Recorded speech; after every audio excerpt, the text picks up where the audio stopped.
The regular council meeting for Tuesday, February 23rd, 2021 is called to order at 7:13 p.m. We've already had our silent meditation and pledge of allegiance. Madam Clerk, whenever you're ready, may I please have roll call? Roll call, Mayor Nickerson. Here. Vice Mayor Urbom. Present. Councilperson Perella. Here. Councilperson Ward. Here. Ward Lightfoot. Lightfoot Ward. Here. Councilperson Martin. Here.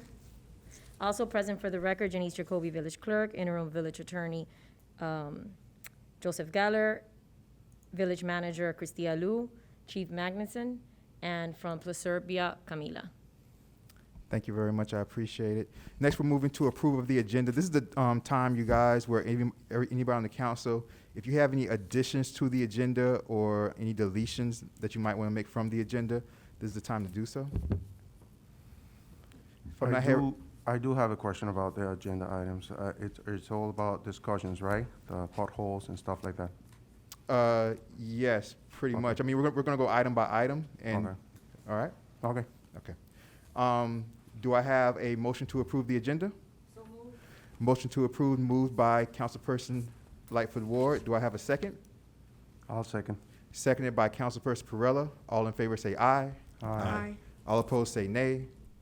Hearing no nays, moving on. Approval of the minutes. I had a chance to read both of the minutes from December and January, but I can't be the one to make the first motion. Anybody have any questions? I'll make a comments? motion on the, or do them one at a time here. Let's do one at a time. I'll make a motion to approve the minutes from December 15th. I did not see any issues that I went Oh, through. yeah, on that, there's, with the exception of, there's a paragraph or something like where it's my name and it was supposed to me. be, Vice Mayor Nickerson. me. I mean, Mayor Nickerson. Yeah, we have the Word version. We can just change the name on that paragraph. I saw that paragraph also. With the change, do I have a motion to approve the December minutes? Second, to approve the minutes. I have a motion to approve by Vice Mayor Urbom, a second by Councilperson Perella. All in favor of approval of the December minutes say aye. Aye. All opposed say nay. Hearing none, moving on. The January minutes, I read through the January minutes also, but I can't be the one to make the first motion. Yeah, going through those, the only hang-up I think I saw was that Camila from Placerbia, they had a difficult time with her name, I think, but but all the content was there, so I'll make a motion to approve the January minutes. And those as well. There's a paragraph on page 19 where it says, it was me and it was Juan, the one talking about, yeah. Mhm. Yeah, because when Juan was when they had Juan, they didn't have Juan's name. They had something else like And so they put, and then they speaker. put, a speaker, and then they Yes. put my name on Yeah, the, yeah, right. speaker. Mhm. So we'll change that also. Do I have approval, a second of the minutes with the? I'll second. Thank you very much. Moved by Vice Mayor Urbom, second by Councilperson Perella. All in favor say aye for approval of the January minutes. Aye. All opposed say nay. Hearing none. Moving on, you guys, we don't have any visitors or special presentations for this particular meeting. This is good and welfare is the next thing. This right here will be the time where if you have something that you want to say, members of the community, if you want to say anything about what's on the agenda in particular, you have 3 minutes to come on and do so. How are we looking on Zoom? We're good? Okay. I'm hearing and seeing nobody else for good and welfare, so we'll move on to the agenda items. The first agenda item, Madam Manager, might want to turn this over to you, is the stormwater grant agreement. And that kind of goes hand in hand with storm drains in a way. So the grant that we got, and I'll let you take over, Madam Manager, the grant that we received is was it $550,000? Yes, it is. Which is good to receive for a grant. Yes. This is something that we've been working on for a while in the village, and things are starting to flow through, you know, as you guys know about the FEMA situation also.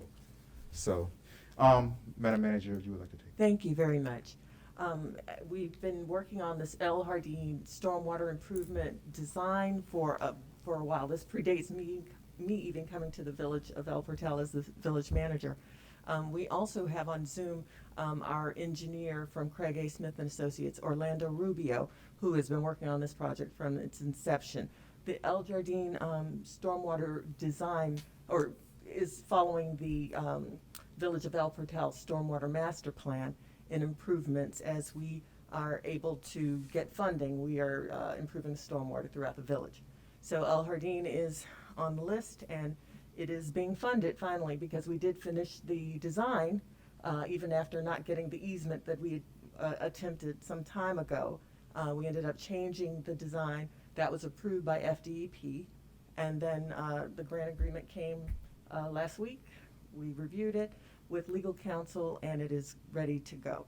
I don't know if Mr. Rubio is on the Zoom and wants to speak about what's going to come from it, from this grant money, $550,000, but it is going to be to upgrade the existing infrastructure in El Jardín neighborhood to the recommendations provided by our stormwater master plan. It's subject to final engineering design. Stormwater improvements will consist of installing a new stormwater collection system to provide positive stormwater outfall with water quality treatment components. These improvements will provide some protections for flooding for the roads under the county stormwater criteria. So we look forward to utilizing these funds to begin the process. Craig A. Smith and Associates, the engineers of record for this project, will be assisting me with the RFP necessary to find those who will do the construction work for this project. And so this is just an agreement for us to accept the grant funds and to start work. Is Mr. Rubio on Zoom? Is anybody on Zoom raising their hand to speak? Can we bring him over?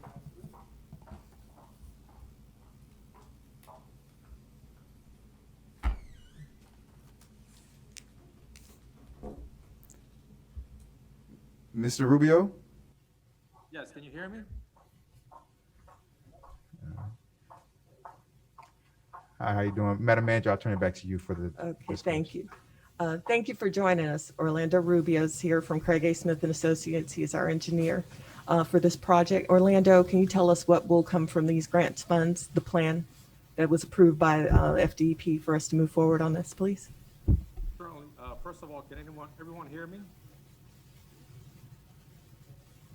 Okay, I think we have a little sound concern here. How about now? Can anyone hear me? We let them know, we can hear them, it's just quiet, and they're working on bringing up the volume.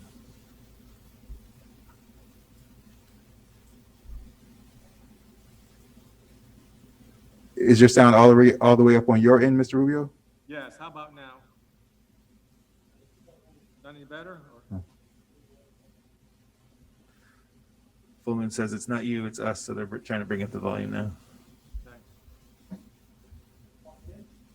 Thanks. Say something again, Mr. Rubio? Hello, everyone.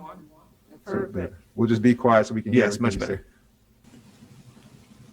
better. Sure. First, just want to say welcome and congratulations to Councilpersons Ward and Martin for coming onto the council. Looking forward to working with them as well. Regarding the stormwater grant, yes, we started this project back in 2017. The design is complete. As Christian mentioned, we had the issue with obtaining a legal easement through the one of the lots on south of 86th Street. So what we did, since we designed the whole system, as we mentioned before in past meetings, we're going to phase the project and build a portion of it that doesn't require an easement through the folks south on 86th Street. And that area will cover Northeast First Court between 86th Street and 87th Street as your first phase of construction. But the entire system serving the El Jardín part is pretty much designed all with the except of the village trying to get a legal positive outfall to the Little River. We hope we can revisit that in the future and, get that outfall, for that area. The agreement is ready to be signed. As I believe I got the email from Christia. So once the village executes the DEP agreement, we can put out this first phase of construction out for advertisement. So if I'm not mistaken, Madam Manager, I remember this grant from before, and I remember this was already something that we had passed a long time ago, and told you to go find the money. Yes. And so we appreciate that the money is coming in. This grant is what type of grant? Is it is a match? No. It's not a No, match. Not a match, no. So I just want to say that for the record, because I wanted people out in the community to know that it's not like we have to match this with El Portal funds, which is very important. So like I said, this is something that we've been working on for a long time, and it's $550,000. This is how I'm going to do this, you guys. I'm going to go in order of position, seniority, then last name. Okay, so like for every item, like I'll go through and ask you guys if you guys have something that you want to say. So we'll go Vice Mayor Urban, we'll go Councilperson Perella, and then since you guys got up here at the same time, we'll go Lightfoot Ward, and then you, Councilperson Martin. Okay, sound good? But Vice Mayor Urban, any questions or comments for anybody? Hello, Mr. Rubio. Thank you for joining us tonight. And so I just want to make one point or ask one question, I guess, and that is just to confirm once again that without that easement for the outfall or outflow into the canal, at least for this first phase of construction, we're still in the clear that the design will work properly, or at least as expected, without having that clear path to an outfall yet. But then are we also still pursuing options as we enter next phases of design and construction to continue looking for that outfall? That's really my only question. Well, I can start by saying that I was out in the field with Orlando extensively trying to find opportunities for the easement. We couldn't find many, or we couldn't get approval from the homeowners. But Orlando went back and redesigned it. So that is a part of why it took so long for us to get here, is because we had to redesign it to not need to use an easement or need to have an easement. And he can speak more about that technically, but Yeah, we still need that one connection, but it's possible with the design they did to like have it to work, like whatever they design, yeah. When we went to the second property owner, we got the okay, so we started, we even surveyed his lot, and we started doing some work, and then the property owner changed his mind on granting the village the easement. But as far as Okay, that causes one more question for me. we just rephased it. We didn't Okay, we just reprioritized the construction phases of it. okay. Get the outfall. Yeah, I believe I remember that from because there's several there's many phases, if I'm not mistaken. I remember as we went over that map, and so what's the timeline we're looking at for when that need for a solution to the outfall will become critical? Do you have a timeline in terms of years or months? I would imagine it's going to be we have a few years possibly. Is that right? Yeah, I mean, the landscape of the village, I mean, unless a developer comes by and buys up the lots and redevelops the area for some reason, but your land use isn't going to change. What is going to change eventually is, this is further way down the line, is your climate change sea level rise, when the Little River stages are going to start coming up in elevations to keep the salt water out. But that's probably about 5, 10, 20 years down the line. But I think the village should probably still reach out to the residents we tried talking to in the past and see if they can accommodate a stormwater outfall for that basin, because that's going to help that road as well. Okay. Then my last question might be for the manager. If we are able to secure title to the River Estate Park specifically, does that become an option for us to? No. It's too far. Okay. Oh, yeah, sorry. It's in the El Jardín area, which is Okay. between Northeast Second and North Miami Avenue. Okay. Okay. So All right. we I thought got about you. it. Okay. I'll keep thinking on it.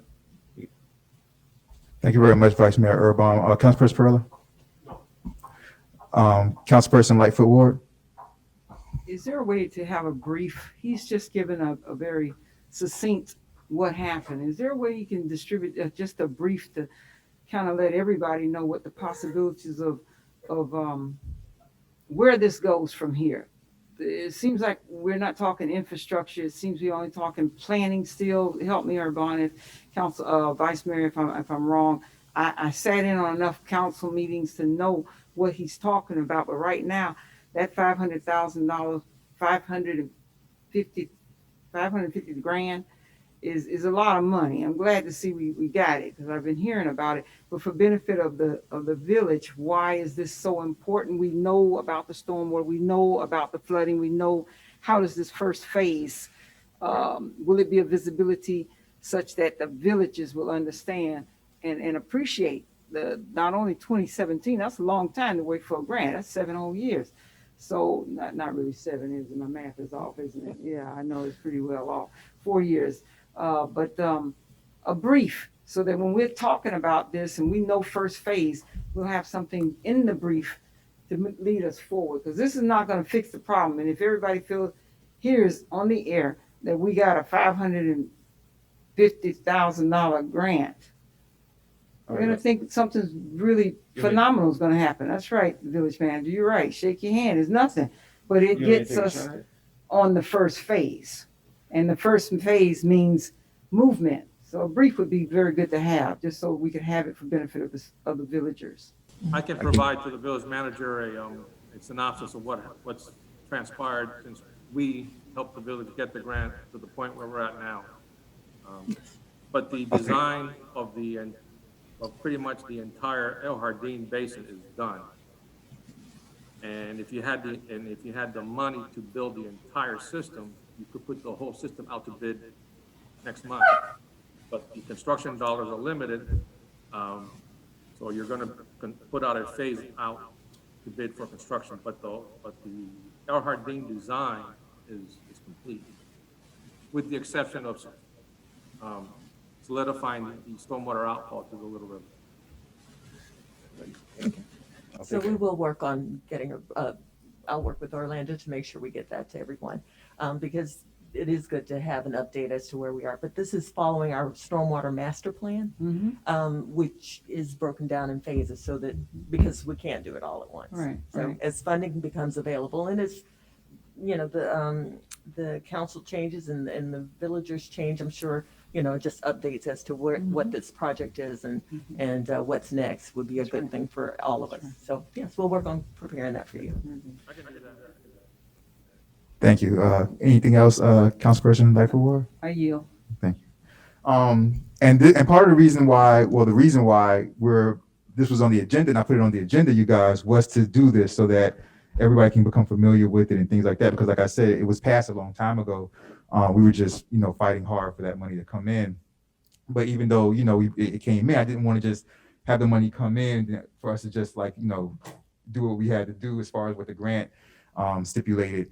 But I wanted to come and bring it so that we were able to, revisit this, talk about it out in the open, catch everybody up, our villagers can hear about it and everything like that. So that's why I'm doing this for transparency purposes as well. I put it on the agenda.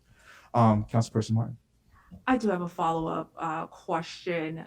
Since the manager just explained that the stormwater plan is broken down into phases, and this is part of phase 1, can you just let me know how many phases, how long of a process is this prospected to be? Well, as the engineer said, it really is contingent on funds. And as we get funds and apply for different funding opportunities and present the projects to Tallahassee FDP and others, that's when these phases can be brought up. But Mr. Rubio, maybe you can talk about more about how long this will take and what and how much. Yeah, how much? Right. Yes, if memory serves me right, I believe the construction for, the estimated construction for the Earhart Dean drainage area is about, I'm going to say under $2 million. I'll have to verify that. The grant, as stated before, is only for $550,000. So you design 100% of the system, but you're going to have dollars available to construct a phase. Now, depending on how much funding you get, in coming years from state appropriation grants, you can either finish the entire phase the following year or do another phase of this project, or appropriate the money somewhere else where if you choose to target another area in the stormwater master plan. But it all depends on funding. I mean, we can break it out into 2 phases or 10 phases. It's just a matter of what the funding mechanisms provide. I'd like, if I could, offer my understanding and then be corrected if I'm wrong. For the last time I think that we had met in person and discussed this, if memory serves, if people can picture this, the design is a series of L-shaped segments of design. Am I correct in thinking that each, is that kind of how it's broken down into? Are these L-shaped pieces of the design that all kind of fit together to make the larger design? Do I have that right so far? Yeah, I don't know what you mean by L shapes. Well, I mean, like, if I remember the map that we had in terms of where these phases were going in, if I'm not, am I incorrect? Am I mixing up the septic to sewer and thinking there was 8 or 9 phases outlined, or 8 or 9 sections outlined that made up the Hillardine area that all kind of fit together, essentially in, like a knight's moving chest, like an L shaped. Yeah, no, you might be thinking septic to sewer. Okay. But the whole drainage system for Earhart Dean is all interconnected with pipes and catch basins and drain fields and control and weir boxes. So then I think the question is, you're saying total construction of just under $2 million to construct the full design, including the outflow, assuming we get the clearance to build one. Right. And so you would think that, okay, well then this is going to get us 25% of the way there, or greater than 25% of the way there. And so is that correct in thinking that essentially there'd be 4 phases to the construction based on this first amount? Or are you saying you can't declare how many phases there would be because we can't forecast the budget out beyond this grant? Right. I mean, we can come up with a desire. Yeah, I think it would be irresponsible for us to project. I think it would be kind of irresponsible for us to project, because it 100% has to do with funding. So, to go through the thought process of trying to project it, and then it would be, we would be going through that thought process for almost no reason. But we have a projection of total cost of being Yeah. around 2 million, call it 2 million, a little under 2 million. And here we have a little more than a quarter of that become available. So that does not necessarily, because different phases of completion will have different expenses attached to them. Correct. Is that part of what we're talking about? Yes, sir. Okay. Yeah, we All need to right. make sure that the first phase is completed with the money we got, and then nothing incomplete and being like, because we don't know when we can get the next grant. Yeah. Correct. Councilperson Martin? That's all for me. All right, thank you. Attorney Geller? And Mayor, just very briefly, I don't want to delay our moving on, but when 17 was a pretty good financial year in Tallahassee. This year, we're being told there may be a $2 billion shortfall. So, you know, last year and this year, there haven't really been much in the way of water projects. But if Congress passes something and provides for substantial assistance to the state and local governments, the situation in Tallahassee this year could turn around in a hurry. We just don't know. Absolutely. Just for a point of like education, you guys, the reason why the water project slowed down is because when we had the school shooting, you know, a couple years ago, a few years ago, then all the funding went to, you guys know, after we had the school shooting up in Fort Lauderdale, you remember all the funding started to go to like security in schools and armed security in schools, and the question of, are we going to arm teachers? Are we not going to arm teachers? So that's where the funding went for that year. And then last year, everything started to turn to COVID. So that's the reason why water projects would kind of have gotten put on the back shelf for the past like couple years, a few years. And also with the, and Attorney Geller will tell you this, what makes it hard this year, for the first time, anything that you get approved for in Tallahassee has to be a 50-50 match. Before you can because the way it used to be, even if you got approved for something, let's say if it costs $1 million, then if you were approved for it, you can go ahead and do it, and then they give you a number of years to pay it back. But now, Attorney Geller, this is correct? But now for the first time, even if we're approved for a water project or whatever we're approved for, we have to show the funds up front upon approval. And so this hurts small villages like El Portal in a major way. I do have a follow-up on that then. So we're completing phase one with no realistic way to gauge as to when we can come back and I suppose finish what we started. Is there any detriment in doing that? Is there a possibility that whatever was done in phase one can be in some way outdated or inconsequential by the time we do acquire those funds to take it to completion? Is that something that is possible? I don't think so. No, not from a drainage performance standpoint. I mean, it'll provide. Okay, so if it took us another 10, 15 years, this would still be something that's valid to do in phase one, Right. whatever we're completing in phase one. Yeah, hopefully sooner, but yeah, you should be able to connect to it. Okay. That's all for me. Thank you, Councilperson Martin. Anybody else? Any other questions or comments for either the village manager or Mr. Rubio? How are we looking on Zoom? We look good on Zoom? Good. All right, thank you, Mr. Rubio. Before you leave though, Sure, can you just say really quickly, because you guys know that when we're talking about stormwater, you guys know that flooding is a problem in El Portal. And so a lot of people start to, a lot of the, residents throughout the community want to just inquire about storm drains. And kind of Mr. Rubio kind of explained to us the process of storm drains and how, and what is the difficulty of why we just can't simply, implement storm drains in certain areas. Well, we can install drains anywhere per established designs, and it all goes back to funding. But as far as what's in the ground now, it's all based on regulatory criteria, design, construction, and at the end, maintenance. And then there's external factors affecting the performance of the drainage system, which could be, higher water levels, anticipate, occurring in the Little River, which, all of our storm drains function by gravity. So if the Little River is coming up in elevation,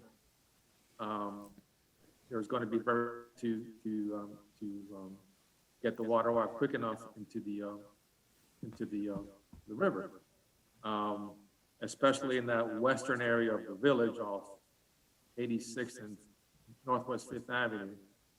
As we've stated before in our original master plan, we did plan for a stormwater pumping station there. Again, once funding is available for such a design. But with that, you have your limitations with the Little River and pumping systems. Now you're talking about mechanically pushing water into a river, and you're going to need to raise the banks of the Little River to keep you from pumping onto yourselves once the water gets high enough. Yeah, I think that, we just all need to understand that the biggest thing is sea level rise is huge, and we can't, in order to have these storm drains and to implement them, you guys, we have to have a water level to where the storm drains can operate, and sea level rise is starting to really harm that. Even when we had the Etta flooding, that was our most recent flooding situation. Myself and the manager, we were, going out to bring in the pumps. The manager was going out to bring in the pumps, and the county was just like, "Look, you guys, like, well, where are we going to pump the water to? Because right now the Little River, rose so high that we be pumping water right into the Little River, and they'll come right back on the individuals' properties." So we really need to implement this phase one and start to get that type of infrastructure done first, and then we can extend to storm drains and things like that, you guys. Okay. All right. Thank you very much. Any other questions or comments for either Mr. Rubio or the village manager? You good? Mr. Rubio, we appreciate it. My brother, take care. Have a great evening. You too. Thank you very much. Okay. Bye-bye. Congratulations. Yes. Hold on, Mr. Rubio. H5, the permeable road material? I'm here. Was that, because that was, I don't know what. Yeah, the permeable road material kind of went hand in hand with the pothole street repair. Okay, well, we could keep him on. Yeah, we'll for keep that? him on for that. Okay, thank you. So we'll move on to you guys, H3. So the uses of the El Portal Village Parks. This is something, as we all know, residents of El Portal have been questioning about the village parks, specifically the tot lot and the tot lot being open, and why isn't it open? Mr. Mayor, Yes, point of order. yes. Are we doing H2 or we just skip through it? We did H2. That was the storm drains. When I asked him about the storm drains, Okay. yeah. When you made the comment, that took care of that, right? Yeah, that took care of that, yeah. All right. Yeah, thank you very much, Councilperson. So we're on H3, you guys. So uses of El Portal Village Parks. So this is something that is difficult for us in El Portal, because when you look around, and so I think the frustration tends to be a lot of times with us, us in the community and things like that, is that when we look around, there's so many other, every other park seems to be open, but our tot lot that's right back here.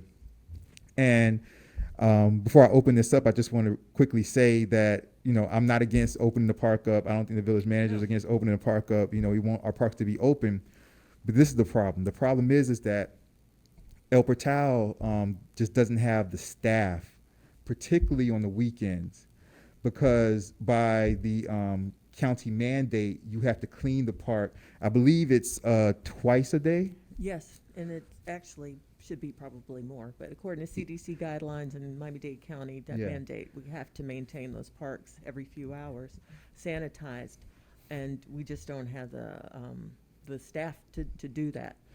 And I understand people have volunteered and want to help, but we have to have a staffer who works for the village to do this. Yeah, so we just don't have the staff, unfortunately. Throughout the week, we have a small staff, and they're dedicated to do the things that help our village run throughout the week. And I think another thing that we have to kind of think about, you guys, is a lot of people are going to be going to the parks on the weekends, and we don't have public works staff on the weekends. On Saturdays and Sundays, we don't have public works staff, and we don't have. So we would have to either hire a company to come clean it. So now you're talking about money, right? Or we could, that'd be the only thing that we could really do, you guys. As far as somebody floated around the idea of having individuals from the community volunteer to clean. You guys, legally, we can't do that, because these individuals that would be volunteering to clean, they're not on government insurance, they're not on El Portal insurance, they're not, You know, they're not employed by us as a government. So if anybody, imagine if somebody gets sick, and because and they say because it wasn't cleaned correctly, and it wasn't cleaned correctly because El Portal let some individuals, that were just common citizens go and clean and represent them. That's like, it's a lawsuit waiting to happen, you guys. So the park situation is just a really difficult situation, but Vice Mayor Urban, the floor is yours. Well, I think El Portal has a lot of opportunities to lead because we can be nimble, kind of what Chief Magnuson says frequently. And so, my general feeling is the tot lot it's not just a matter of personnel, in my opinion. It's also a small space with one entrance and one exit. So as soon as the tot lot becomes open, it'll be the most popular spot. I got kids. We kind of know where we can go to get the kids some outside time other than just, out in front of the house there. So we know kind of where to go to try and find some parks that are open. But with the tot lot, I see it also as an issue of, especially on the weekend, we won't have people to supervise essentially the social distancing either. And so the truth is, I feel strongly that we lead by example, and we're going to ride this thing out to the end. We're going to maintain wearing masks. We're going to maintain social distancing. We're going to maintain that message to the public that they should be maintaining social distancing. And so, I don't know that we can do much more than make it clear to the public. We don't have the personnel to obtain that. And then even if we did, I would have then a concern that we would have no controls over the occupancy of the tot lot specifically, right? And so I feel like, the end of the school year, everyone gets jittery, and here we see the light at the end of the tunnel. This thing's almost over. Everyone feels that way, but it's just not. It's not over yet, and I feel that it's not enjoyable for anybody. But that's what I feel about the tot lot specifically. Is I would like to use it as well, but we just got a little ways to go here. Let's just feel the burn and keep trucking, kick it in the final stretch, and we'll make it. So that's how I feel. Thank you very much, Vice Mayor Urban. Councilperson Perella? You good? Thank you very much, Councilperson Perella. Councilperson Lightfoot Ward? Yes. We've done this before. We went over that. I take it, Mayor, that you've been getting complaints or concerns about the parks being open. Let's kind of take the lead with what Miami-Dade County is doing. We are in Miami-Dade County. Miami-Dade County is being very selective about parks being open and why they are open. As of pursuant to the emergency order that was signed by the county, they have been closed. They are opening because they're not all the same parks. The parks are different. Ours is recreational and basically directed towards small children and families. So for the record, I'd like El Portal to kind of work with us, the residents understand that this is a safety and health issue. This is a safety and health issue that the parks are closed. We don't have staff, and I think everyone understands, we don't have staff that even when they're open, we don't have staff that keeps the parks regularly. This is a safety issue, and that's the only reason we're going to continue to be compliant, because we are a small village, because our park is basically for children. And we love our children. Wouldn't want anything to happen to the children bringing anything home or their parents being subjected to things that they don't have to. So please bear with us, everyone that's listening to the meeting. It is very much a safety more than it is our inability to keep the parks. It's a safety issue and it's a health issue at this time.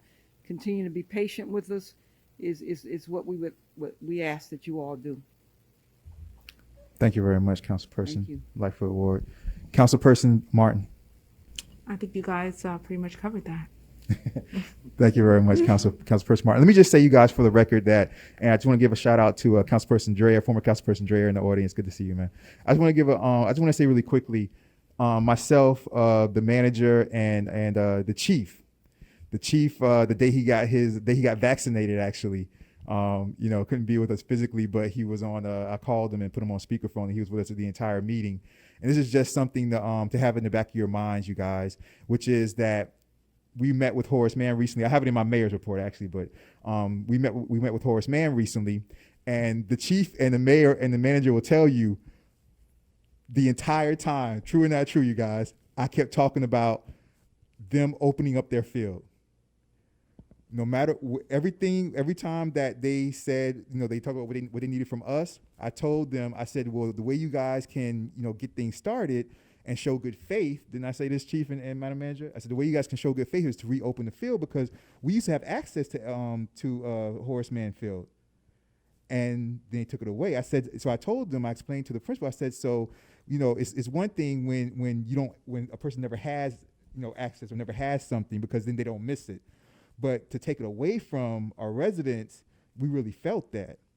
So, and I was really adamant about that at that meeting with Horace Mann. So that's something that is just coming down the pipe. All right. So sooner more than later, we probably will have access to at least a large space. Might not be the top lot, larger space, but at least, you can play soccer there, flag football, whatever you want to do. But that's coming down the pipe also, you guys. All right. Any other questions or comments about the park? How are we looking at Zoom? Good. Very good. All right. Okay, you guys. So that's it for that. So we're going to move on to the next agenda. We're going to move on to the next agenda item. Next agenda item is potholes, street repair, and permeable road material kind of goes hand in hand with this because it's all about the road repair. Can we bring up, is Mr. Rubio still there? Okay, so we'll bring him up. Madam Manager, when we're discussing the potholes, this is something that's ongoing. I know it took us a while to get the different costs that we needed for choices that we needed for the potholes and street repair. Kind of give us a background on, because this is the thing, you guys. A lot of people look at the potholes and they'll just say, well, why don't they cover up the potholes? But some of the potholes are so bad it falls under street repair. They can't just be filled in as potholes. And so that's where it comes to be a little bit more complicated and more expensive when it comes to money. But Madam Manager, the floor is yours. Thank you. Yes, the potholes have been an issue for a long time, ever since I started, and I think even beyond. But I know that we had a pothole inventory and some areas were prioritized. Councilperson Perella met with me and the Public Works and Maintenance staffer to go out and look at the potholes and kind of rework the priority list. And so we came up with a list. We then had to get 3 new quotes for that list, and that unfortunately takes a lot of time, but we finally got in our 3 quotes. I made a recommendation to the council on February 19th. I made the suggestion of please selecting One Stop Paving Incorporated to do the pothole repair.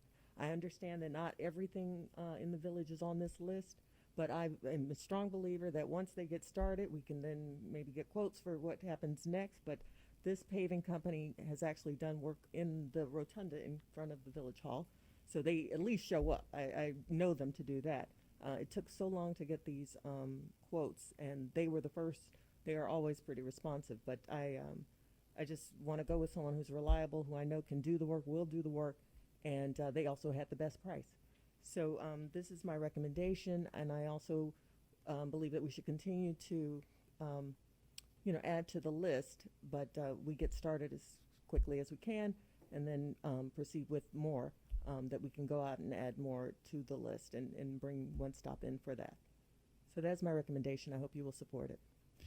Let me just say really quickly, you guys, I want to give a shout out to Councilperson Perella, because he was, essential in this pothole situation, and he really stayed on top of it. As far as Madam Manager, I think one of the problems, and Councilperson Perella can, tell you guys about this also, but I think one of the problems was that, El Portal is so small that sometimes these companies, to get them out here, is a problem, because they have much more financially, great possibilities from other cities. So to get these quotes was a big deal, and I think we really need to take a really close look at them and try to lead us to a decision sooner or later. Councilperson Urban, Vice Mayor Urban. Yeah, so looking through the quotes, I'd have to say that One Stop was not probably my first choice, but honestly, that was based on variables I didn't have answers to. So once I read the summary, it kind of made sense. So I think I'm on board with the recommendation. And it's funny because in the quotes, honestly, part of it came down to aesthetics of presentation, right?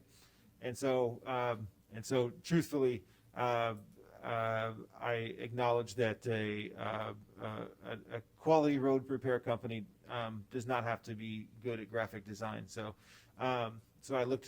reading the summary, I became very forgiving that way. And so on the outset, my concern is that, okay, they are actually considerably less expensive, right? The other two are kind of clustered closer together, and this one's certainly much lower. And so, so as long as we do have, and I do actually want to thank also Councilperson Perella for all of the work that he's done on this and the discussions he's had, in person with these companies. And so I'm gonna have to trust the manager, Councilperson Perella, in their recommendation because at the outset you wonder, okay, are we gonna get a quality job done if it really is that much lower than these other two? But to be honest, the high bid, I'm sitting there thinking, well, maybe they tried to price this out because they don't really want to do the job. That's entirely, I know people, different types of vendors in different industries who do that all the time. And then they're surprised when the person says yes, and they go, great, now we got to go do it. And so in that regard, I'm admittedly in the dark a little bit on really, what the history will prove out to be the correct choice was, but I do go along with the recommendation. So. Thank you very much, Vice Mayor Urban. Councilperson Perella? Yes, yeah, and when it comes to that, when Vice Mayor was saying, as far as like companies being like, like the aesthetic and the aesthetic and the like the presentation and all of that. I mean, I don't know none of the companies, but I did went on Google and to search and I know it's not the same thing repairing pavers than actually paving a road. I see One Stop, one of the smallest companies. DMI has been, it's been in the market in the industry for more than 60 years. Working with a lot of good companies. If you look at the quote, it's not as high as, it's only like about $7,000 more than One Stop. And what I see, that's why I asked in the beginning if it was a discussion and not like a voting item, because I see a lot of like differences and addresses not included in one quote as far as the other one. So for example, the DMI, they included the 211, which is the doctor's office over there, which is one of the main repairs that we have. One Stop doesn't include that. So if you really add all the addresses that are in one quote versus in the other quote, AMD makes more sense to me. Now, like I said, it's many addresses here that are like kind of like scattered and they're not actually, the same in all the quotes. So for that, we need to like, I thought that the review of or reassessment of the potholes was gonna come to Public Work Committee first and then discuss it in the council meeting for voting. Because I'm not ready to commit to this because it has some differences in addresses and stuff like that. So it's, yeah. Like I said, if anything,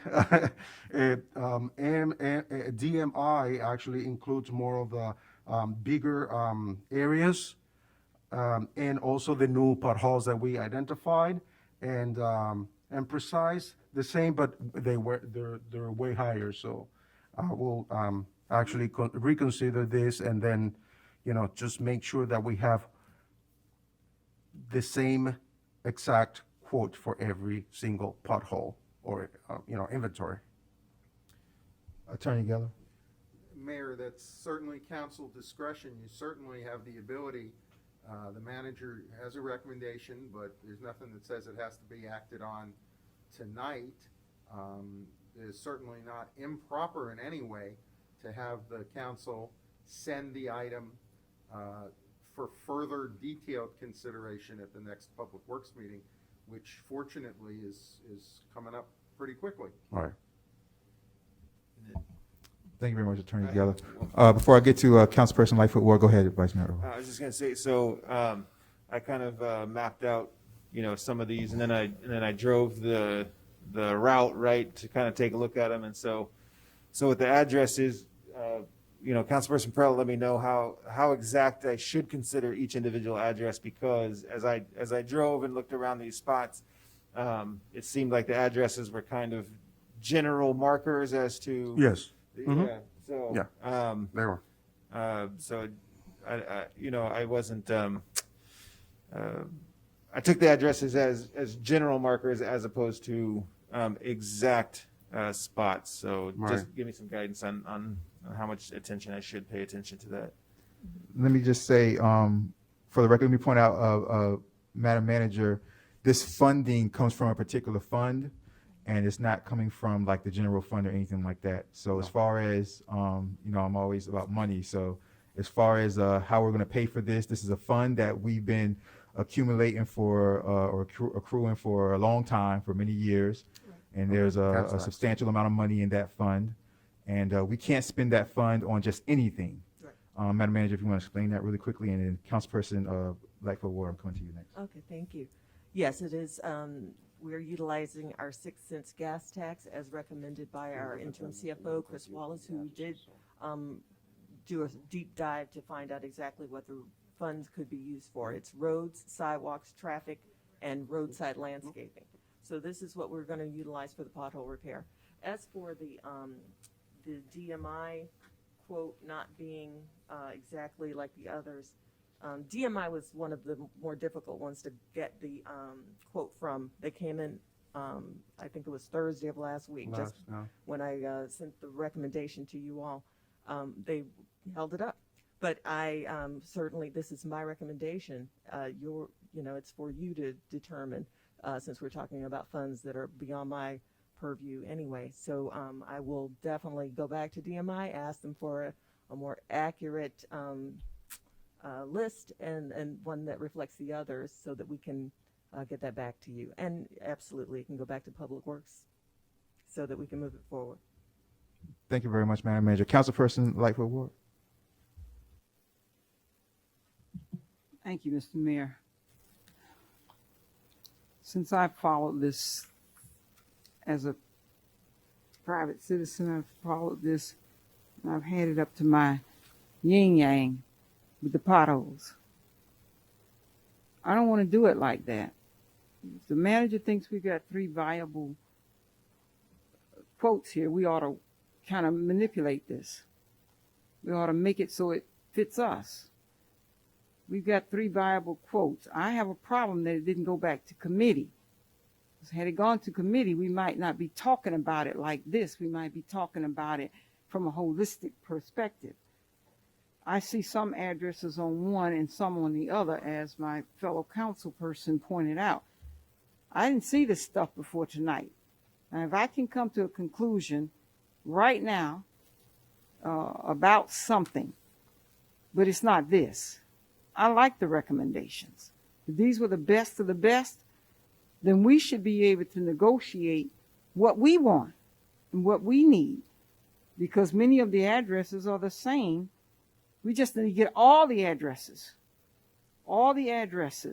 that have been listed here. Say, guys, we like what you gave us. Precise, we like what you gave us. DMI, we like what you gave us. And the last quote, we like what you gave us. Let me say it so that one stop. We like what you gave us. But we need this, because they've done a lot of work. Can you match this with a price similar to what you gave us? And the first one that can give us what we want, this is a negotiation for a good price. And I really think when we start doing things without it having a vote from the committees, that's why we got these committees.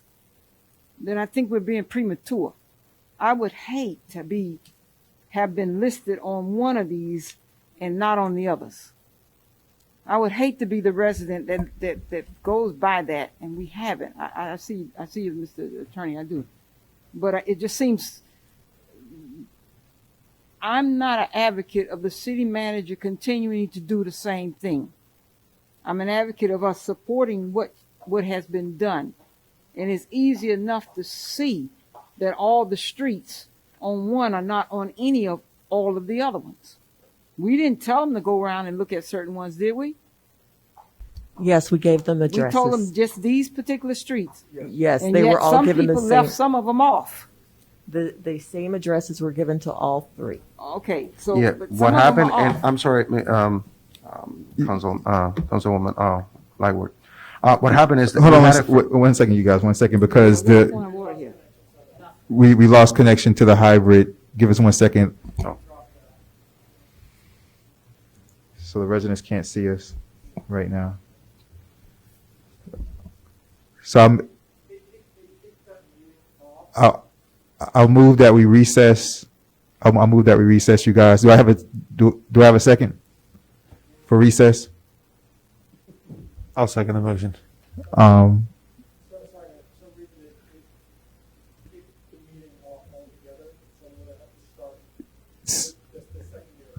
second by Councilperson, second by Vice Mayor Erbaum. All in favor for recess, say aye. Aye. All opposed, say nay. You did not get a quorum, Mr. Mayor. You did not get 3, I don't think. Let's do it again. I'll move the recess. Do I have a second? I will second the motion. Our movement, second by Vice Mayor Erbaum. All in favor for recess, say aye. Aye.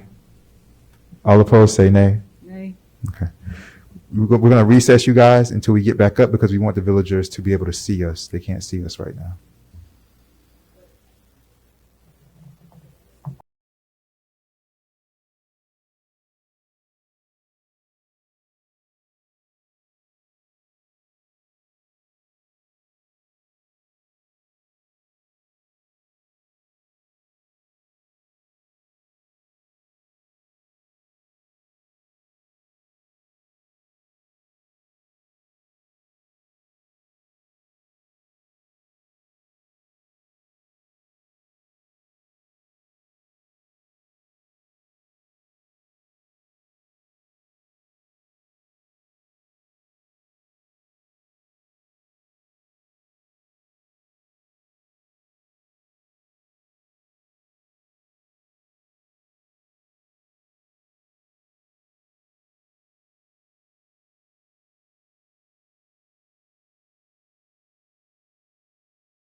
All right, everybody.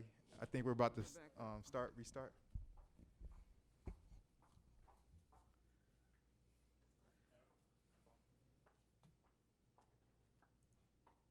Mr. Mayor, did you tell me we're in? Not yet. Restart? Not yet. I'm gonna All make right. sure. How we looking, full moon? We good?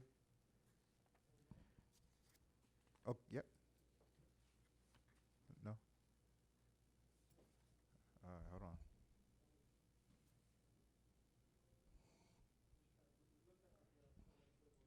No problem.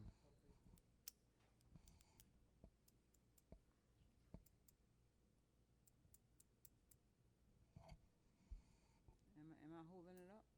No. They're we're good. All right, you guys. We're going to restart the regular council meeting for Tuesday, February 23rd, 2021. We had to take a recess because we had technical difficulties. Hopefully, everybody has rejoined us. That is able to rejoin us. We left off with Councilperson Lightfoot Ward. Councilperson Lightfoot Ward, the floor is back to you. I'm gonna make this very brief. I commend the village manager on providing these quotes. We've been talking about this too long, and I'm going by these horrendous potholes every day, and I'm about ready to go out there and fix it myself, but that's not what I do. Mr. Mayor, I'd like to, since this is an item that's being discussed without a motion, I have a problem with it, just from that perspective. But I'd like to see this go to committee so that we can literally not have the manager have to do anything else. We have to come to a decision. She's got 3 quotes, and one of them said we got 30 days to answer or it's null and void. That's the first one. I don't think this is a hard thing, but I think we need to come to consensus that all the streets listed ought to be on all of the quotes, and each contractor get a second bite at the apple. And they know what we want, including the ones that the manager listed as our initial problems. And some of those are not even on some of the list. That's just my thought. And I don't want to prolong this. I'm just as aggravated. Almost ran over the worst one that's in my area 3 or 4 times. I want to get it done. I don't want to do it like this. I'm gonna side with my council, my partner here, my fellow council person, in saying the addresses have all got to be the same. You're gonna do a half-done job about it, and whoever, may the best person win. But right now, I got some that have some addresses and some that don't have them. I yield, Mr. Mayor. Thank you, Councilperson Lightfoot Ward. I'm going to come to Attorney Geller, and then I'll come to you, Councilperson Martin. Just let me say for the record, I just want to point out for the record, for clarity, that the reason why this is on the full council agenda is because, I don't know if you guys remember, but when this was discussed in committee, we said we were going to move it with the manager coming back with the quotes. We didn't say we were going to keep it in committee until she got the quotes, because the problem is that since we meet in the committees every other month, we were trying to Right. move this as quickly as possible. Right, exactly. And so what we said coming out of the committee was that we were going to move it because we knew that the potholes were a problem. We were going to move it with the manager getting 3 quotes. That's the reason why it came to full council. So I just wanted to, just for clarity, so people don't think that we're just bypassing committee and just jumping to full council. That's exactly. not- And my that's not what we're issue doing. is like the fact that not all of 3 have the same addresses. Yeah, no, I understand. I And- understand. and, yeah. Attorney Geller, and then I'm coming to you. Two brief comments. The first is, just to clarify, remember that the committee structure is designed to assist you. It's not designed to obstruct you. So the committee structure is useful so you can spend more time and have in-depth discussions on things, which frankly, Councilperson Peroa did in his committee when this was discussed. So it's never wrong to say we want to talk about this more in committee, but remember that that is there as a convenience to you. It is not required. Some places you cannot present something that hasn't been through committee, but here it's to help you, not to obstruct you from getting something done if that's the will of the council. I do want to clarify one thing on the fact that there are a couple of addresses on one. There are at least 2 locations that apparently one of them commented on, and Councilperson Perrell and I have been talking about this back and forth. We had a conference call on this, including the manager and plus Urbia. There are a couple of locations where there is some real confusion about what is happening on the swale. Because where the swale is used for commercial parking, it's a little different situation than just a pothole in the streets. And we're talking with Plus Urbia, we've had a call about it, and it may be the case that we need new legislation, we need some kind of a new ordinance, because the village does not want to be in the position where we're going to continue to have to fix and then fix again and then fix again someone's commercial parking. Whether the cost is shared for that repair is one issue, but the issue of ongoing maintenance is another issue that we're looking at. So there are, when you say that they're not identical, that's possibly because there's a couple of locations we've suggested to the manager be not included in the first round of pothole repairs because they're not problems necessarily on the street, or if they are, it's because of something that's happening on the swale where there's commercial parking. So that's something that we've discussed with the manager, and my understanding is that what she's requested is from at least a couple of the companies. Some of them may have gotten addresses. Again, this was a process of pulling teeth to get these estimates, so some of them were based apparently on earlier requests. Keep in mind, she only got the 3rd bid just this past Thursday, so we're trying to respond to it. But I think it's important to understand there are a couple of addresses there, and yeah, we want to compare apples to apples and oranges to oranges, but there are a couple of addresses there that at this minute the village is not going to move forward on until we figure out if we can either negotiate with these particular owners or if we want to have a village-wide ordinance that deals with maintenance of the swales. And just one quick final word, again, not to belabor this, but one of the issues that our planners raised is a couple of these same addresses, the 2 same addresses we're talking about on the side street. There's a serious concern about the main boulevard, which is Northeast 2nd there, and some attempt, we have a new county mayor, to see if, the Northeast 2nd has been substantially improved in the city of Miami up to the El Portal line, and Northeast 2nd up in Miami Shores has been substantially improved, which is why they have a better opportunity for commercial development there. And so one topic is, can we persuade the county to help us improve Northeast 2nd Avenue in the village between those other 2 improvements? And in doing that, that would substantially impact what we might want to do with swales, because then we're only talking about the swale on the side streets. So I don't want to complicate this unduly, but that's why the smaller number of addresses, compare them as you will, but that's why the smaller number of addresses is the one that we're currently looking at. I hope that helps and not just further complicates. Thank you very much, Attorney Geller. I appreciate it. Councilperson Martin. I don't want to belabor the issue either, but I do think that this is an issue that should be belabored. The need to compare apples to apples is the issue that I have, because one of these potholes is actually my personal pothole. It is located right in front of my driveway, and I have to see people drop into that pothole every single day. Strollers try to navigate it. People walking their dogs try to navigate it.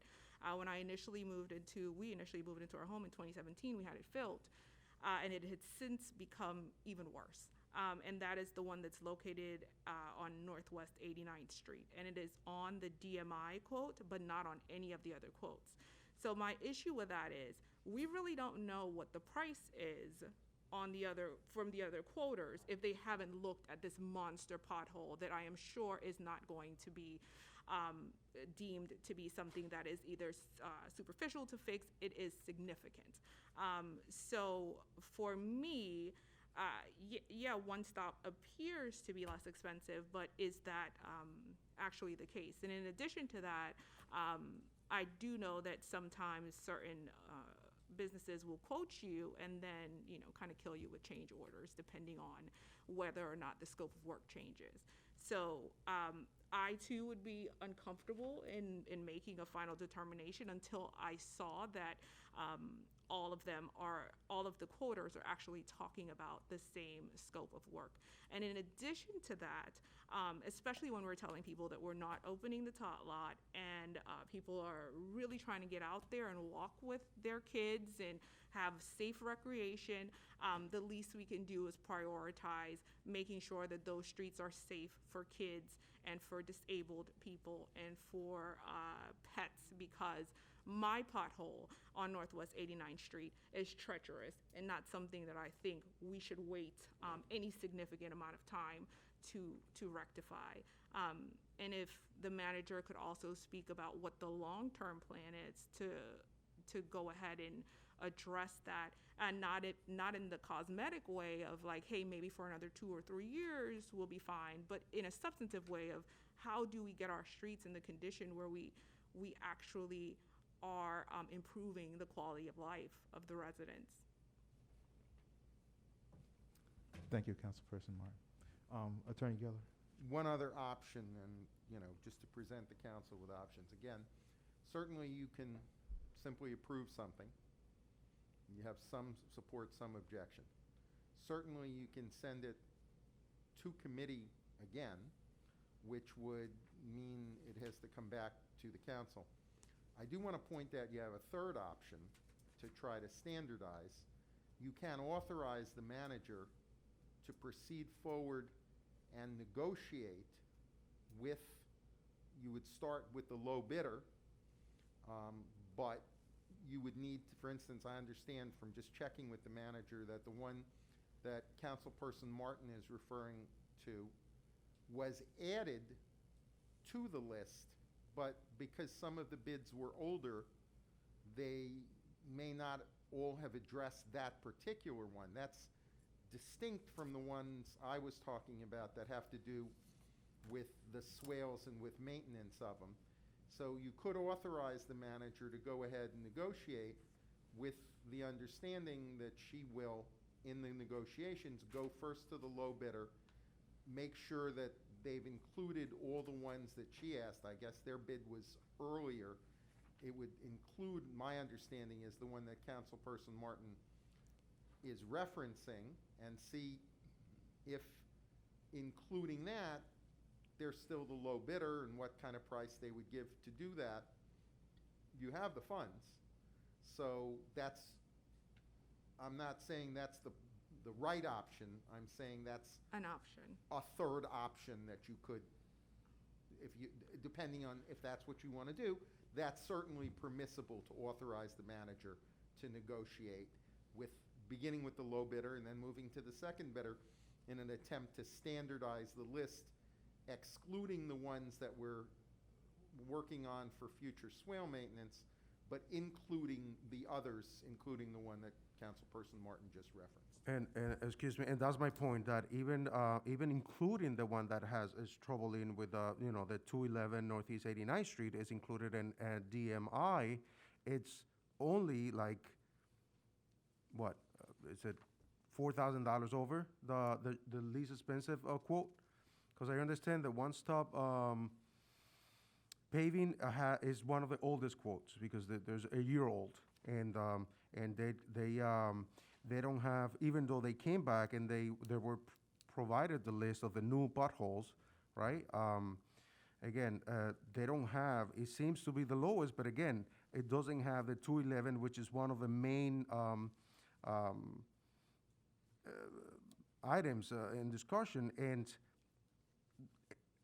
DMI has it, and it's still, if you think about it, it'll be the cheapest. Because I'm not referring to precise, because they're like, they're almost identical to the DMI, and it's $38,000 almost. So if you go with DMI, it's actually the cheapest. So are we saying that a reasonable course of action would be for the manager to renegotiate in the interest of, first of all, time, making sure that this doesn't take forever and, go back Well, to committee? It's just clarified. It doesn't, I don't think they have to even come back. It's just clarifying, and making sure that all the lists look the same. And, and then, because we already prioritized on the potholes. And they're all pretty much, because I see that DMI, the quote manager sent everybody, it showed, they're the only ones showing the pictures with where they marked all the potholes. So, to me, that, it looks like a more, complete and professional Well, let me company just, and, or let quote. me just say this, you guys. Let me just say this. The first thing is that you guys said you wanted to move it back to committee, right? That originally what was the discussion, that you guys said that you wanted to move it back to Public Works Committee. So I would want a realistic estimate of like, what does that So- do to the so- timeline? And Wait. Are we having a council meeting or are we having a discussion? No, we're having a council meeting. Okay. We're having a council meeting. So Point of order. point of order. So Mr. Mayor, go, you have to recognize point of order. go ahead, Dr. Councilperson Ward, Lightfoot Ward. Manager has provided this information to us. We've all spoken about what we think should happen. We all agree. We all agree that everyone on these lists, the list should look alike. Instead of going back to committee, I did that. I withdraw that idea. To the extent that we can get a final, because I'm like this right now. We know what we want to do. We know we can pass it. Now we're just talking about the money. Now we're talking about process. So I'm looking forward to passing something that puts this back in the hands of the manager, says, look, we need to have all the streets go back to the three bidders, since they're the ones that she's recommending to us. And whatever the one that comes back that wants to do what we need to have done, she has the authority at that point to say, you got it. And we come back here and do it parliamentary, approve the manager's action to do X, Y, Z. Because the village attorney has already explained, there really isn't any need to go out and do this again. They're really doing the public, it's not really necessary. I know you saw it first, manager. I know you saw it first, if they all just lined up together. But since they don't, and if they won't, then you gotta go back out, or you just come back to us and say, listen, I got no consensus of any of them. But in the meantime, I'm like my neighbor here, because I go by that pothole every day, and I'm almost about to tell the city, you better fix my tire, because it doesn't even have any red things around it. What I'm trying to say, hazardous things around it. It's terrible. So I'm ready to introduce, accept, provide for a motion that we put this item, that we accept what we have, and that the manager be empowered to approve the best bid, provided they all say the same thing. I'll move that. If I can get a second, Mr. Mayor, that's all I want to say on it. Well, let me just say, first of all, let me clarify this for everybody who's watching, and just for all of us who, just for Robert Rules purposes, point of order means that she wants to jump in that debate, and but the chair is the one that decides if it is, that point of order is allowed. Let me just say that for the record. And I decided, I guess, that it was allowed. May I speak? Being that's the case, you guys, let me just say this, Madam Manager. Listen, to sum this all up, this is exactly what I was going to say before. Next, I want you guys to all listen to this, because this is important for your decision. The Public Works meeting is next Tuesday. Madam Manager, how long did it take for you to get these quotes? From DMI, it took quite a bit of time. This is the one at question, and that's what I was going to speak about. I know you. DMI is I the know you were, problem because I'm on in the same terms of page. responding. So I'm just cautioning you guys. If you guys really want these potholes fixed in a timely manner, if she has to go out and re-ask for things, she might be waiting another 2 months. She can't like go and hold them hostage and say, give it to me now. Because I'm here throughout the week, all throughout the week. When she comes up to me and she complains to me like, man, we've been trying to reach out to these people for the potholes. I've been waiting for 2 weeks. I've been waiting for 3 weeks. It was 2 months she was waiting at one point. So we can say, okay, we can bring it back to Public Works and then we can move it to the next council meeting. But if they don't get it back to her, we can't control that. So just keep that in mind. There's a motion on the floor. Councilperson Lightfoot Ward, Councilperson Lightfoot Ward, repeat your motion, please. To empower the village manager to get a final total on what, to empower the city manager to negotiate a final price from all three. For a final list. With a deadline, I'm gonna caveat this, with a deadline for them to get back to you. Whoever gets back, if they don't get back to you, because we can't wait anymore. You got a deadline, give them 3 days. Am I fair? Give them 3 days. Like If they don't get back to you in 3 days, you go with what you got. Understood. If anybody, if you would join me in that motion, for the second, it doesn't come back here, she gets the authority to do what she needs to do. We know our potholes are gonna be fixed, and she comes back with a report next week as to when they're starting, or if they've started, and how they progress. So Councilperson Lightfoot Ward, she has 3 quotes. If you do not want her to come back to the Councilperson Lightfoot Ward, are you motioning for a particular company?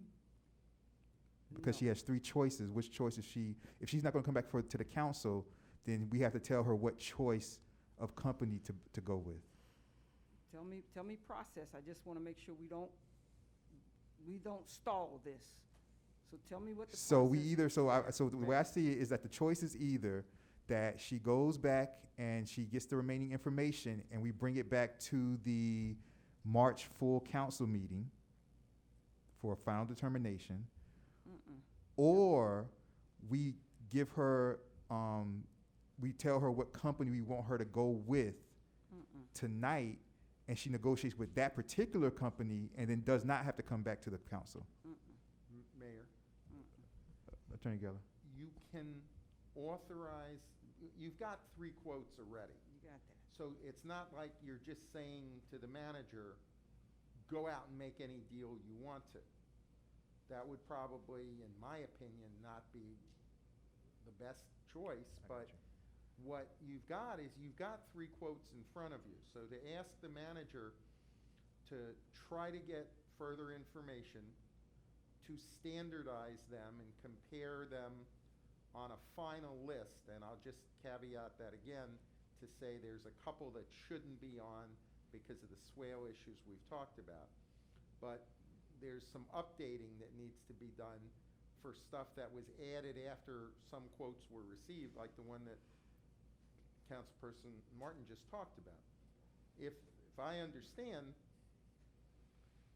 I mean, it's not strictly priced because the manager is entitled to take into consideration issues of responsiveness, how cooperative they've been, because you want to get the work done quickly.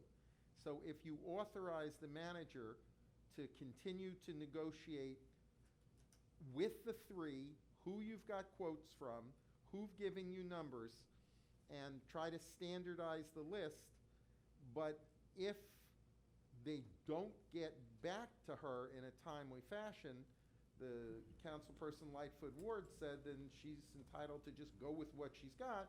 What you're doing is you're authorizing the manager to negotiate the best price for the best list with one of the 3. And you can empower her to do that, in my opinion, because you've already got 3 quotes, you know some ballpark. There is a little bit of difference because some were harder to get and some came over time and some have different, as she said, her and the committee chair went out, looked, and reprioritized the list, for instance, to add the one that Councilperson Martin referred to. So you can tell her to try and negotiate with the 3, because it's a finite list. It's not a blank check. Thank you very much, Attorney Gaylor. Okay, you guys, here are our choices. Choice number 1 is that we actually have like 4 choices. Some are good, some are bad, depending on what you believe. Choice number 1 is that we take it back to committee and we wait for the companies to bring her back more, to negotiate with her, and we do it that way. That's choice number 1. Choice number 2 is that we don't take it back to committee and she goes back and negotiates and she brings it back to the next full council meeting in March. That's choice number 2.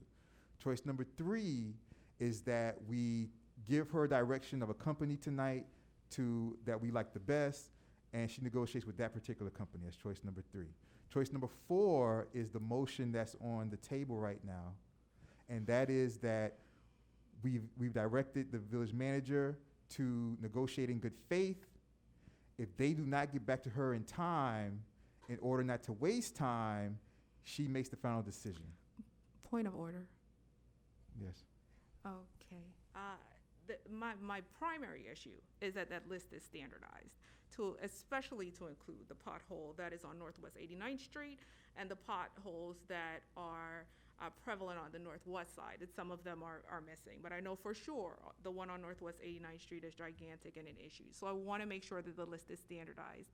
If the list is standardized to include all of the potholes, the manager is a professional. I'm sure that she can reach out to the companies and decide whom best to move forward with actually fixing the potholes, with the knowledge that if said potholes are not fixed, there will be fire popping out of everyone's eyes and everyone will be disappointed. So I'm sure that that part the manager can handle. My main issue and priority is to make sure that the list is standardized and all of the potholes are reflected, and we do not go through this process of fixing the holes and still there are large swaths of our street that our children cannot play in or our handicapped residents cannot reasonably access. So with that being said, if I can get some confirmation from the manager that the list will be standardized to include the pothole on Northwest 89th Street, correct? That is included in the list that you currently have. That is not Which one? included. What's the- 465 Northwest 89th Street. No, that was not on our original list, the one we went out with. 485. 465. 465. It's no. 465 or 485. 485. It's that 485. big. Yeah. Yeah. It's that big. It spans like a It's couple that- households. Yeah. So as long as that's included in this first batch of whatever is being fixed, and I can get some confirmation that that's included? And again, that's why I compare the quote from Precise and DMI. DMI, yeah. As in It's gonna that. end up, Yes. I think, roundabout the same, but. Because one stop is not actually, Correct. including So can I get, most of the stuff. that's So- true. Can I get confirmation that that pothole will be included in whatever list that you are giving to? Let me go back to the quotes. This quote from One Stop was from February 2nd. Okay. The one after, that was Precise from January 20th. We were trying to get these quotes in. I didn't know about the No, pothole in front of yours definitely. until after. So that's Definitely, why it and wasn't added. I completely get that. What I'm talking about is going forward. If Yes, you do receive the absolutely. carte blanche, But- will you include that pothole in the list? Absolutely. We went with the list that Councilperson Perella and the Public Works staffer had gone out. I had added that after the fact. Perfect. But I will add it to, moving forward, this is on the list. Perfect. With that being confirmed, then And Mayor, Yes. let me just say one point to the point of order. And the only little further caveat, Councilperson Martin, is that standardized, yes, that includes that one, first of all, yes. But also, as to your point, standardized list, but with the provision that Councilperson Lightfoot Ward said, that it's standardized if the companies cooperate and get back within a For reasonable sure, time. for sure. That's Just reasonable. to be sure That's that reasonable, that's because not you're the lost. person who's gonna have to be working with them, and I do not want to make that any more difficult. My interest is to just make sure that the potholes are addressed as expediently as possible. So with that being said, and with your assurance, I have no problem seconding that motion. Okay, now, the problem I have, So, and let so, me tell you, so did she just second the motion? So the motion, Did I the motion was made by, I'll come back to you. The motion was made by Councilperson Lightfoot Ward. Yes. It was seconded by Councilperson Martin, you guys, for the record.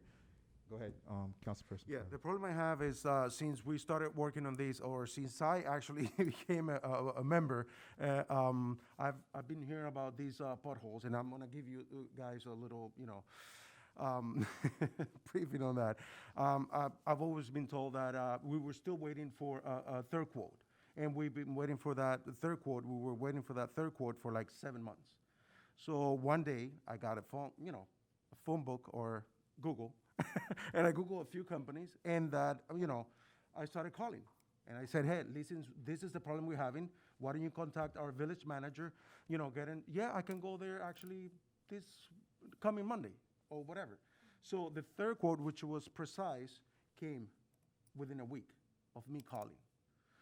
So we were still waiting for the, reassessment of the potholes after I went out and looked for, and point out the real issues and the real potholes that are like affecting a lot of, like you said, residents and stuff.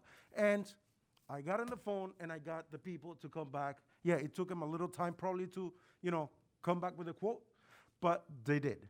I was the one calling the 3 people because they were like a month out and they were still not coming back with the quotes.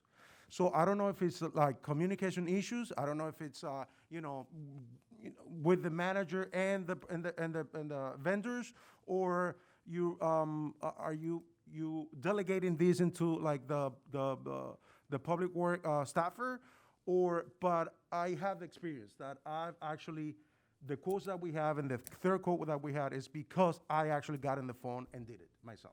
Well, So that's the problem I'm having. And if I have to choose, I would choose right now DMI. Period. Okay, so we have a motion, we have a second. Before we ask for a roll call, Madam Clerk, before I ask for a roll call, I'm going to close council meeting, open for public hearing. Anybody wants to come up and talk about this item at all, you guys come up, say your name and address for the record, and the floor is yours. You have 3 minutes. So good evening. Welcome to the new council members. We've spoken before, but welcome. Look forward to speaking more. No, thanks very much. Just to give you some background, I myself as a resident have been actually showing up to the meetings back maybe 6 months ago when I had a pothole around my rotunda. Name and address. 486 Northeast 87th Street, Warner Dreher. So we've been trying to push that, right? We got fixed when we had the previous mayor, Claudia Cubillo, we had the rotunda. So we got that one done, right? Within maybe a month and a half. And then there was another resident, Kristen, she reported a couple, and then the whole inventory list was gonna be put together. This was 7 months ago. The gentleman, he's right? Councilperson Pireles, right? There's been, perhaps, let's leave it to a communication gap, right? In response, whether it's the vendor, the management, onto producing this final 3 quotes, right?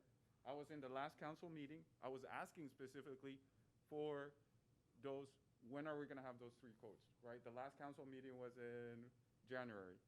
So Mayor Nickerson was kind enough and said, I'm gonna put it into the agenda. So I'm glad we got the 3 quotes last Thursday. So my question is, first, why, if we knew we had the 3 quotes on Thursday, why is it right now that we're finding out that the standard list is not consistent? Right? Today is 3 days later, right? Business days.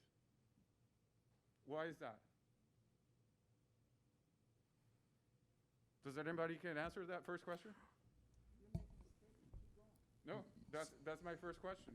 So, former Councilperson Dreher, so your question is, if we got the information last week, why are we just talking about it now?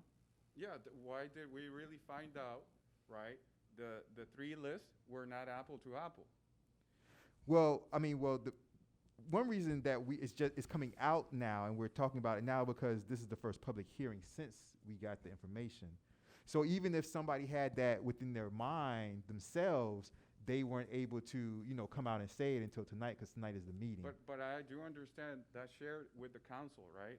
You guys get a package, right, of what's On gonna Friday. be on Friday. On Friday. Of I all the work items that are weekends, I gonna be can't coming look at for it. the agenda, right? And I'm sure this is an attachment, an amendment to those items, and why are we just catching that right now? You guys got the package on Friday. Today is Tuesday. We could have had like one business day or something, go back to the vendor and say, vendor, by the way, we missed one pothole, right? Why didn't you produce it part of the quote? Now we're talking about, let's go back to another committee meeting. We're gonna be wasting, we're not gonna be wasting, of course not. So you're asking basically for the council members, why didn't they on Monday go to the village manager and get the village manager to try to fix it on Monday? Not just the council members, but why are we, right? We know we had produced this list on Thursday, right? Why are we just catching it right now until tonight? And now it's sad to hear a conversation. Now, we have 4 different motions, right?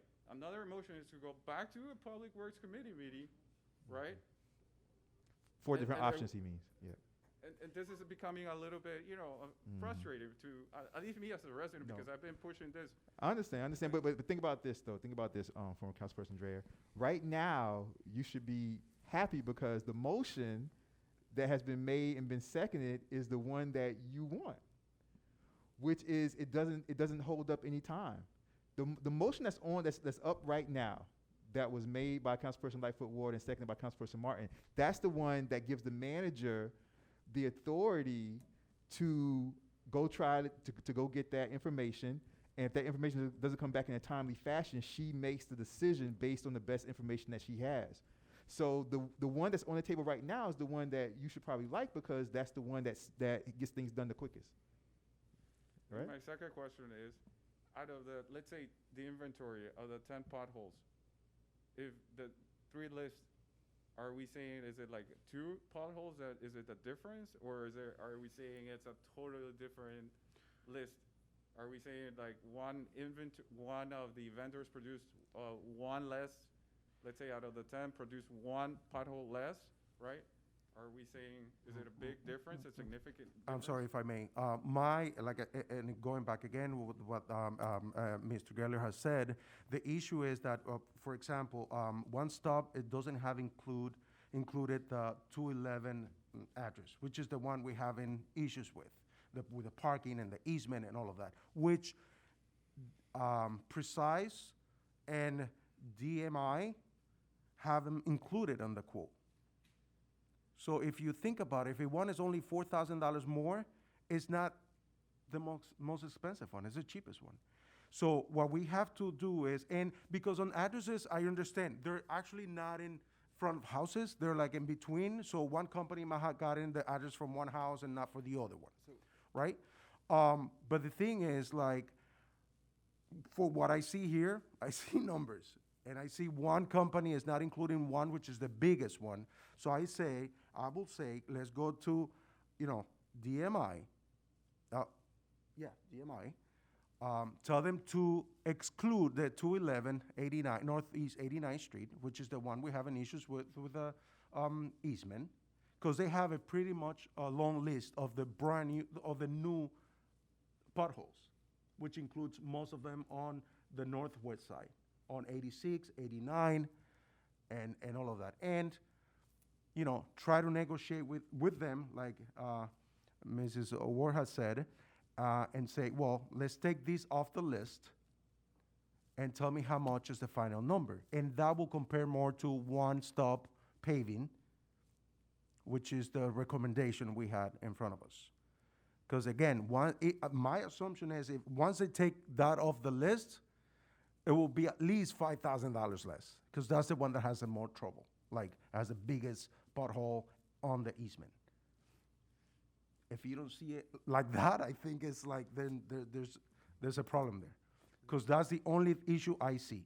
It's not much about many addresses being different, but it's like the biggest issue we have is with that particular property, and that's the one that's costing a little more.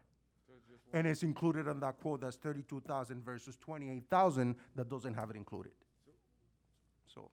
So it seems like it's a 4,000 difference between the quotes and then Prob- just yeah, one? yes, One area? yes, Basically? yes. And that's, Yes, we've spent like maybe 45 minutes exactly. discussing something that we could have summarized in 5 minutes?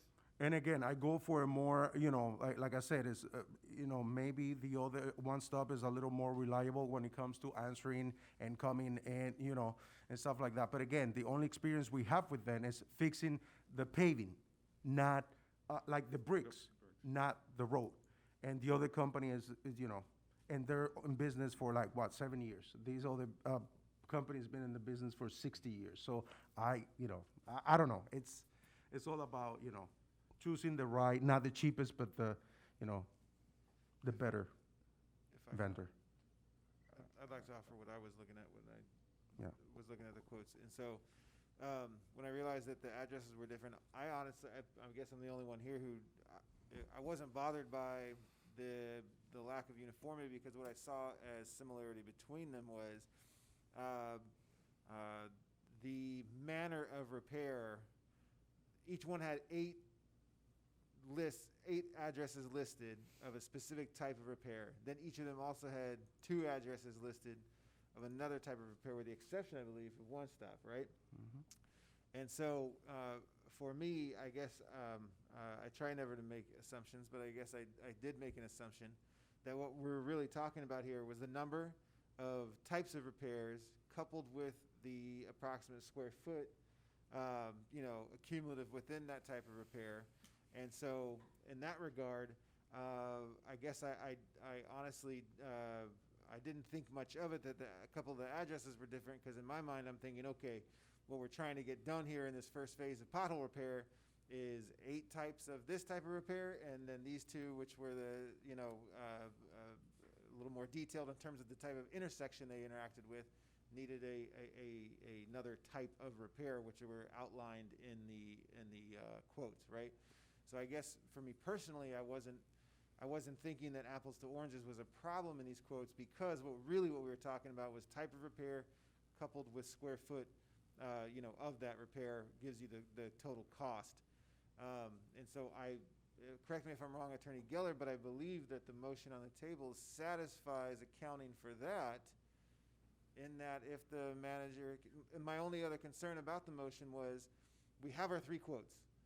Does this motion, assuming that only one company responds to the manager, not 3, do we still get to qualify this as 3 quotes? That was my only other question with the motion, but I do. If I might, Mayor, can I answer? Yes. The answer to me, in my opinion, it's yes, because you have 3 quotes, you've satisfied the requirement, you are allowed to do negotiation as far as what's in the best interest of the village. The other thing is, and maybe I'm wrong, because I haven't studied the addresses, but there's the other issue that came up was, apparently the low quote is one of the oldest, and it's not just the swale issues. It's also the fact that the committee chair took the time with the public works staffer and the manager to go out and update the list to include, for instance, the one that Councilperson Martin is discussing. So there are some other differences. It's not just 211, because the village has expanded some priorities. So that's why somebody has to go back. When you got a quote Thursday, the manager issued a recommendation with the backup information as to the details. So, that once you've done that, you've got some decisions you have to make.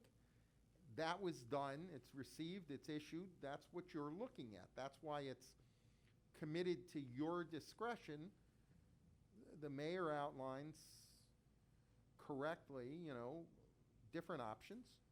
You have a motion on the floor, you can vote it up, you can vote it down, but there is some desire to try to have them standardized as to list as well as, you're correct in what you point out, Vice Mayor, but that takes, as Dr. Lightfoot Ward says, it takes some process, and your task is to choose that process. She's made a motion. You don't have to adopt it, but you have to choose some process, and that process should include standardization to the degree possible, to the degree the companies as part of the motion that they respond timely, so you don't, if the motion passes, you don't have to sit there again and wait until all three choose to respond. But the process is that's your discretion. Thank you very much, Attorney Geller. Anybody else for public comment? How am I looking on Zoom? We're good? All right, closing public comment. All right, so we have a motion on the table, you guys. We have a second. Everybody understand the motion that we're about to vote on? Anybody need clarification? Let's clarify. Dr. Lightfoot Ward, Councilperson Lightfoot Ward, the motion is, correct me if I'm wrong, the motion is to allow the village manager to negotiate for the missing information, and then she can, of her expertise, make the best decision. That's basically what the motion is. We'll just stop there. Is that a correct interpretation of the motion? That's as simple as it gets. Thank you very much. I was about to say more, but I was like, let me just keep it simple. Provided the information is furnished in timely fashion that excludes the exclusions we mentioned. All right, let's stop. Oh Lord. All right, let's start right there. All right, does everybody understand the motion? We good? Okay. Madam Clerk, may I please have roll call, please? Councilperson Martin. Yes. You said yes? Yes. Okay. Councilperson Lightfoot Ward. Yes. Councilperson Perella. Yes. Vice Mayor Erbaum. Yes. Mayor Nickerson. Yes. Motion passes 5-0. All right, thank you very much. I appreciate that, you Thank guys. you all. The next item, you guys, the permeable road material. This is what I'm going to do for sake of time. I'll just bring the permeable road material information to. The reason why I put the permeable road material H5, H6, the water flood pump, H7, the bus stop on North Miami Avenue. These are all things that residents have been asking about.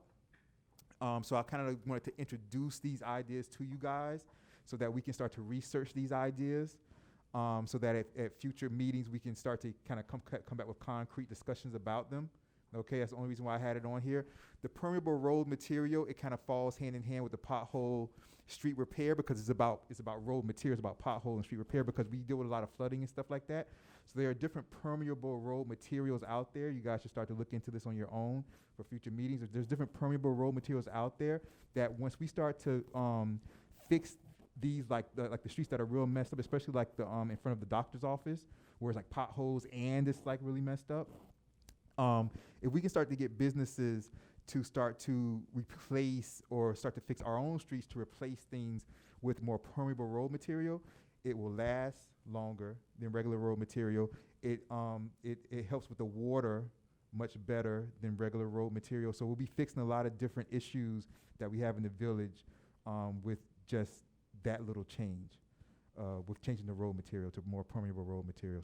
So I'm going through this quickly because the last one took much longer than I anticipated. So Vice Mayor Erbaum, do you have any questions or comments about that one? No, just to say that,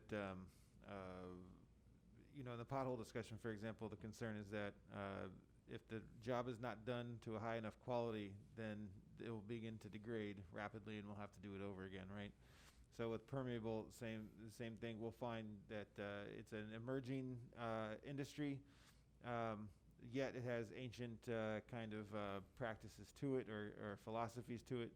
And so I think it's going to be possible to get overwhelmed at the options, honestly. The cost will be higher than doing traditional asphalt. However, it, just as you're saying, it provides a long-term solution and mitigation to some of our most pressing issues with having that water, allowing that water someplace to go once it hits the ground. So. Councilperson Perella? Questions or comments? Just to, No, about no, permeable it's road fine. material? I actually was considering to do my driveway with a permeable material, concrete, about 3 years ago when I did my driveway, and it was considerably expensive. It was like almost 70% more than what I pay for regular concrete. So, yeah. That's why I just want to put it on the radar, you guys, because you have to kind of offset that with if we fix the road with the regular road material and then it messes up later and we have to fix it later, you weigh that No, with the and cost of the mitigate a lot permeable. of the floating issues and stuff like that, because the water then, they don't have to run nowhere, and it just sits there and evaporates, or, you know, it goes down to the ground. So the other thing is, like, if we hopefully will move forward with septic to sewer, all the streets are gonna be destroyed again. So then we'll have to consider the permeable material and stuff like that. So the potholes right now is a patch to have it at least for 2-3 years. Hopefully we start, like the project then for septic sewer, and then, we have to repair the whole entire village. Thank you. Mhm. Councilperson Lightfoot Ward? You said these were examples. I don't want to talk about it now. You said you want us to do some research and catch up with you. That's what I Okay. don't want to talk about it. Councilperson Martin? No comment. You're good. I'm good. All right. Anybody from the audience, how we looking on Zoom? We're good? Thumbs up? Can I make one last comment on that? Appreciate it. Of course. Go ahead. Okay.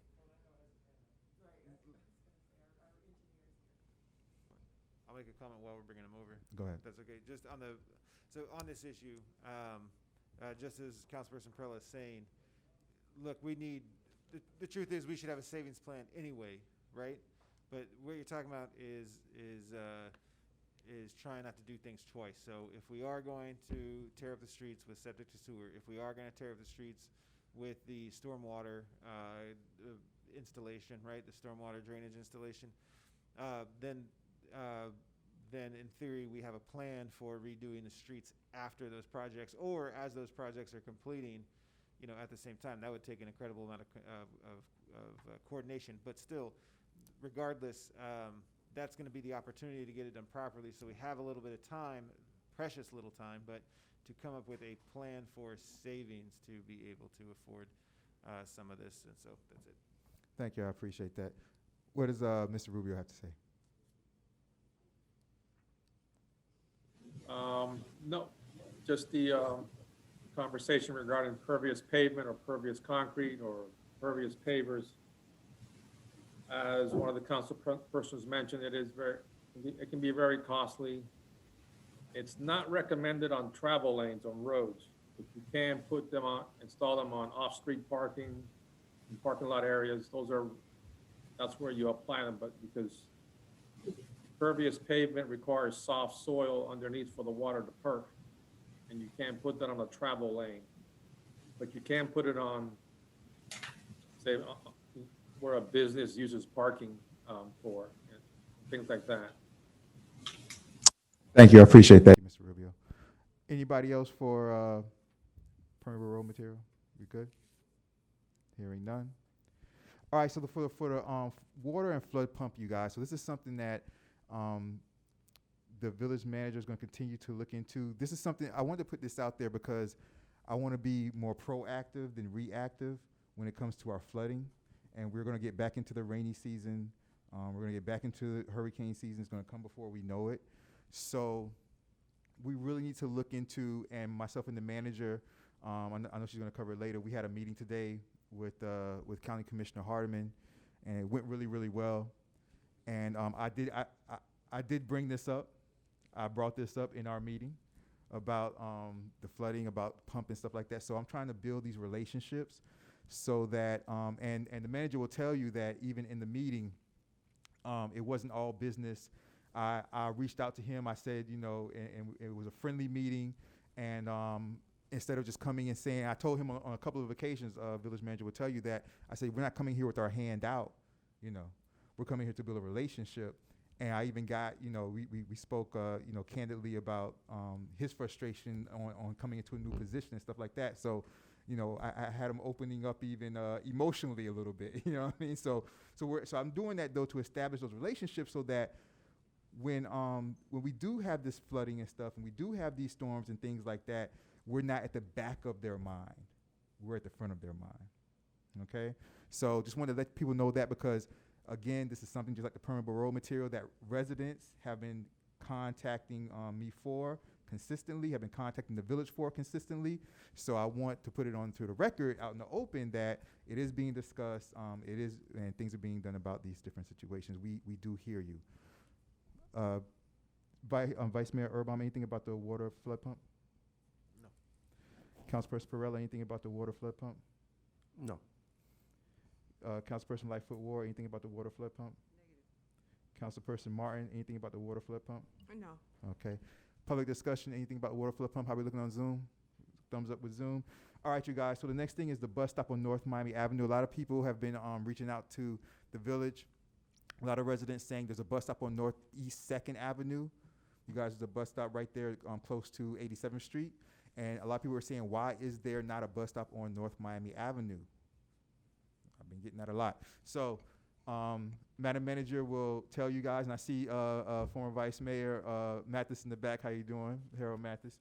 Madam Manager will tell you guys that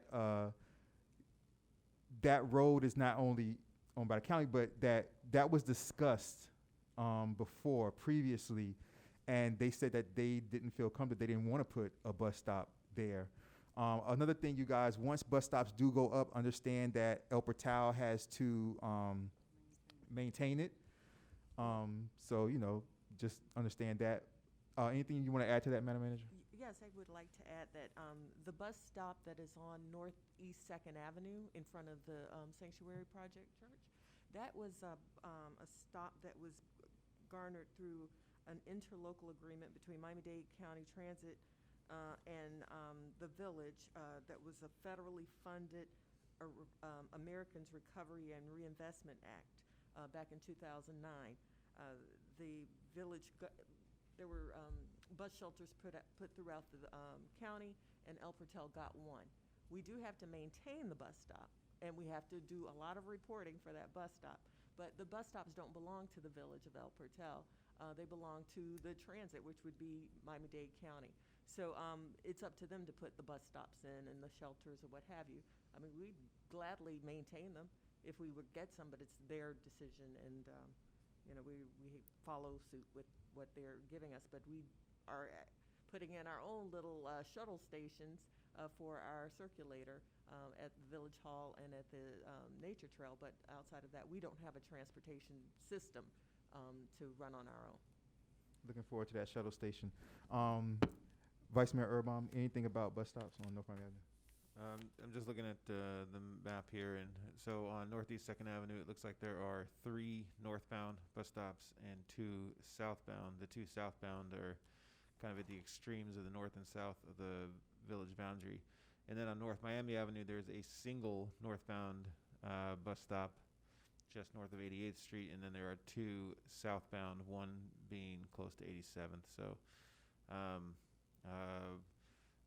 you know, I'm all for extra bus stops, but then I know also that improving the shelter, the quality of, you know, shelter from the elements of the existing bus stops might also make a significant difference, and maybe that's a path that would be, you know, maybe we can work on both of those at the same time even. So that's all I have. Thank you very much, Vice Mayor Urban. Appreciate it. Councilperson Perella? No. You good? Councilperson Lightfoot Ward? I don't know. Thank you, Mayor. I don't know which part of North Miami they're talking about. I'm talking about where the number 2 bus runs up 90th Street. There's been a bus stop there, but there's never been a bus. There's never been a seat, a bench. Yeah, bench. If that's the issue, everybody knows that I served on the CITT up until Thursday, and then they'll give me my goodbye, because you can't hold two offices, okay? But that's not, that's what I'm talking about.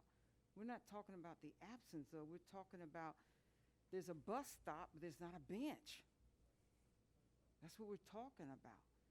And everybody knows that the village, you know, we don't control it, but we can at least ask for it. Old people catch that bus, and they're standing there when the number 2 comes back around. You know, number 2 turns around here in the village, right? Everybody knows that, right? The number 2 actually comes in, turns around, and then goes back out. Where its last stop, coming out of 90th Street, is that where the sign is, but there's never been a bench. So I don't know what the rest of what they're talking about, but it feeds into North Miami Avenue. No, North Miami Avenue, yeah. But that's all I'm talking about. It's just, if we got to stop there, why don't we have a bench there? And if we're not going to put benches everywhere, let's say why we're not going to put benches everywhere. If we're not going to ask for it, it's okay. I served on that trust long enough to know they're going to say it's okay, because it may not be cost effective. It may not even be efficient. I just wonder, because that's in my home. I don't always want to drive a car. I want to catch a bus. That's all. Thank you. Appreciate it, Councilperson Lightfoot Ward. That's exactly why I put this stuff on there, you guys, because residents bring it up and we come up with ideas. And if we want to, start to go after certain situations with the bus stop, then we can, start to do that. That's why I bring these stuff up. Councilperson Martin. No comment. All right, thank you. Madam Manager, let's look into that. Let's look into putting a bench, at the bus stops that we have in our village that don't have. Attorney Yeller. Mayor, let me just say and disclose, I have a former client who was in that business. Not a current client, but a former client of mine, so I want to put that on the record. They put benches and shelters. They do it typically in exchange for being able to place advertising and receive the advertising revenue, usually with some little split to the municipality that allows it. I want to be clear that they don't get to decide where there are bus stops. Bus stops are decided strictly by transit. But if you have a bus stop and the goal is either a bench or a shelter, that company's not the only one. There are companies that provide benches or shelters in exchange for being able to place advertising. It is not typically something that is, it certainly would not be very lucrative for a village as small as ours, but it's not something that comes with a cost. It should be revenue positive, but with our very limited number, it would be very minimally revenue positive. But if they can sell ads, they're willing to put up the physical structure, and then maintenance is a negotiable issue. That's different than the one that the federally funded one that the manager discussed. So that is certainly a possibility, and if it's something that you're interested in, I'd be happy to furnish some information on that, not just about that one. I mean, it's a competitive business.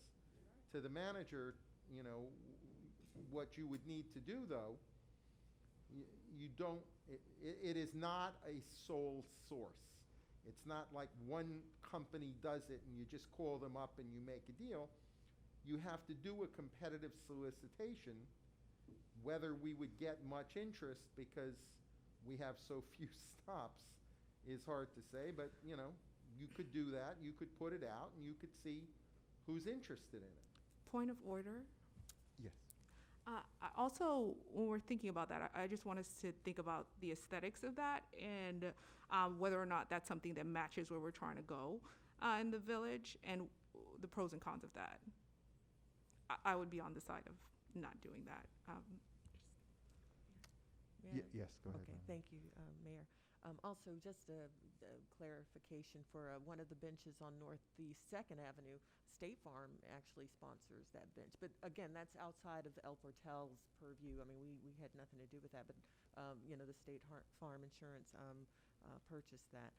I agree that perhaps the advertisements may be against our aesthetic. We don't have advertisement in the Northeast Second Avenue shelter because that was a federally funded program and something, again, that we have to maintain and replace when there's problems and report every month and a quarterly report and a yearly. So, I mean, there's quite a bit of oversight for that, but that is a different animal than this bigger bus shelter advertisement thing that we are considering.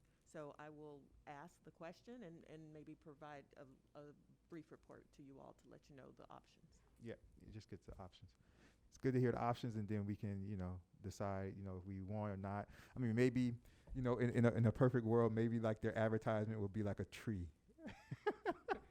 Maybe, not likely. Not likely, right? All right, we appreciate that. Any public comment on the bus stops? No. How we look on Zoom? Thumbs up, Zoom. All right. So you guys, traffic solutions is something that is a ongoing thing in the village. I put here, you know, long term, short term. All right. So a lot of people say things like we need more stop signs, right? Because speeding is a major issue. Particularly on 87th Street, you know, on every street, speeding is a major issue on every street. The former vice mayor right there is holding his hand up for, what's that, 90th Street? So on every street, speeding is an issue. So I get a lot, so I, myself, and the village, you know, and probably you guys also get a lot of calls about, you know, why don't you guys just put up more stop signs? Why don't you guys put up, why don't you guys put up, lower the speed limit? We get that a lot. Why don't you guys lower the speed limit? I just want to say for the record that you guys, El Portal can't just nilly-willy put up stop signs. Like we don't have that authority to just, you know, change a speed limit sign and stuff like that or lower the speed limit. Now, what we can do is we can, and we did this we did this years ago, Madam Manager. We did this years ago, which was we did a traffic study. Now, traffic studies are not free. Our last traffic study that we did, and we do the traffic study, then they'll come out and they'll, get how many cars come by and all that type of stuff. And Councilperson Lightfoot Ward would know about this also. But traffic studies aren't free. And Madam Manager, our last traffic study was about how much was it? Do you remember? No, I don't remember the price, but I know that the county, it was in conjunction with the county, and it was an analysis done by, Well, let me say every time that we've done this, and we've done it since I've been on council like two or three times, and every time we've done this, the county has always come back and said that we don't get enough to lower the speed limit. That's what they've come back and said for the ones we've done in the past. Now, you know, as years go by, you know, our community changes, the village changes and things like that. Population rises, more cars come through. So we can start the process to try to do another traffic study. You know, if people want to see that. People asking about why don't we put more of the humps in the street to slow down, right? The traffic calming devices to slow down individuals going fast at certain places. We just don't have that authority to do it ourselves. Another thing also is that I remember we were going to do we were looking into temporary traffic calming devices. right, speed humps or. Temporary speed bumps. I remember the ones we were looking at were kind of costly.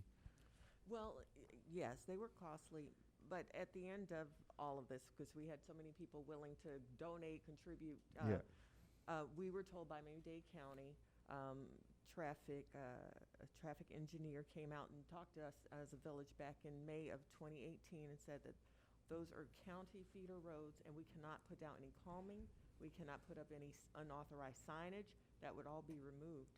So that's when we said, well, can we do something about lowering the speed limit? And that's when they did the study to see that there was not, it had to be a consistent flow of 10 miles or more over the speed limit. Exactly. And it was And not. it was not. Now, if I may. So, one second. So, what I would say is that we not only, and we'll discuss this in public safety, but what I will say is that we not only, ramp up our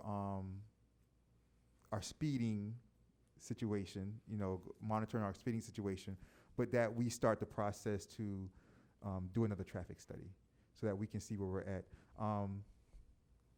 Vice Mayor Urban, do you mind? Okay, Councilperson Yes. So when we conducted the traffic calming study, it was done by Miami-Dade. Is it something that the village can pay for itself and be more like probably more in favor of our situation than having an outsider? Because pretty much Miami-Dade County is an outsider, even though we're within Miami-Dade County. They obviously don't, pay much attention to the small municipality, and having us doing our own public, Yeah. traffic calming.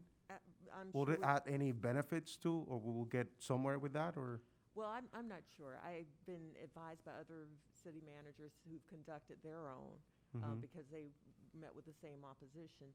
Right. And when they did their own studies, they then took that information. Some were successful in lobbying for a lower speed limit, some were not, but Right. we are certainly able to go out and commission our own. I know the going rate is about $50,000 for the traffic Wow. study. Yeah, I was going to ask you because as you were, I guess it's even, you commented it was in front of your street that Miami Shores put speed bumps. So I was just curious in knowing how come they can get away with that in some of the streets and we can't? So is it that they're conducting their own traffic studies, or? Attorney Geller. I always hesitate to comment on policy, because certainly everything you're talking about is legal. But as the manager said, Miami-Dade County traffic are notoriously hard-headed and resistant. That doesn't mean don't do it, but you may find it desirable to talk to them first, not just to spend the money for a study and then find they don't care, and at least try to find out what they're open to, what they need to see, what would be persuasive to them from a study. If the answer is nothing, then you're wasting money. Right.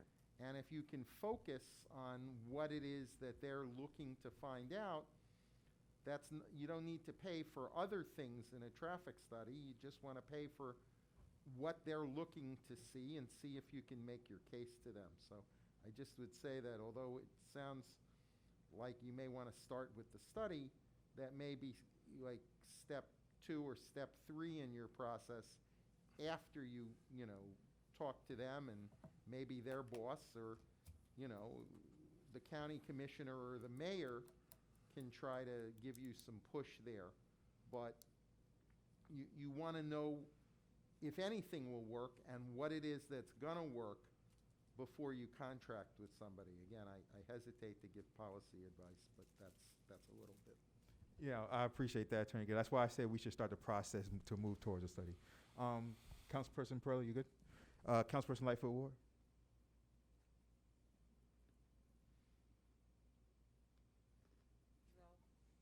No. Councilperson Martin? No comment. No comment. All right, you guys. So, Sorry. that's right. Sorry about that, Vice Mayor Urban. I'm sorry about that. I'm gonna start the timer on this one, and I will keep it to 3 minutes, and I'll try to be clear as I speak, and I'll try to cover a lot of ground. As I said in the past, I am a traditional leadfoot. So now that we've had this discussion, and I've been part of this discussion among the council and trying to find a solution in the real world for municipality for speeding, right? Now, I could be a reformed leadfoot. Now, I see the error of my ways, and I am not going to be speeding anymore. Children have changed that in my life for me, so my driving habits are not as severe as they were when I was younger. Okay, great. So I've changed my ways. And what about the other 200,000 commuters who come through this area as local commuters every single day? Northeast 2nd Avenue, down here south to 76th Street, I'm going to call it, all right? They repainted the lines. One of the left lane is left turn only. Every single local drives that road knows it's suicide to go in the right lane. You go straight through there, ignore the painting on the pavement, and you go straight. Why? Because if you get in the right lane, there's going to be a truck unloading at the store. There was a bus stop there. There's the intersection there. Every local knows you ignore those lines and you go straight in the left lane, or else you're going to get rear-ended or smash into the back of somebody, right? El Portal lowers the speed limit. Okay, great. Hooray, the county lets us do it. We put in speed bumps. Great. Hooray, the county lets us do it. The speeders out there are, by definition, scofflaws. Okay? All right, there you go. An old-timey phrase for you. Scofflaws. All right? Speeders don't listen to signs that yell at them. They take it as a challenge. Speeders do not slow down for speed bumps. They find out what the harmonics are, and they increase their speed to reduce the impact on their vehicle. Brakes, suspension, everything is less impacted when you hit a speed bump at speed. It's far easier to take it. The ones that plateau are the effective ones, because now you're playing Dukes of Hazzard by speeding up on those, right? But there are all kinds of restrictions on where you can place speed bumps, driveways, things like this, right? So you have to understand what is going through a speeder's mind. A speeder sees where they're at and where their next turn is, basically. A turn is where they have to slow down. They have no choice. They have to slow down for turns, right? And so you have to break up those linear spaces. You have to take a linear space like from Miami Avenue to Northeast 2nd on 87th Street, and you have to break up that space. That's what the roundabout here at Village Hall is. It's to break up that space. So maybe we can use things like brightly colored intersections, for example. If the county will allow us to submit options for signage, then we should do that. And I do think in communities where you have like the low down signs that say we love our children, I think those actually are somewhat effective.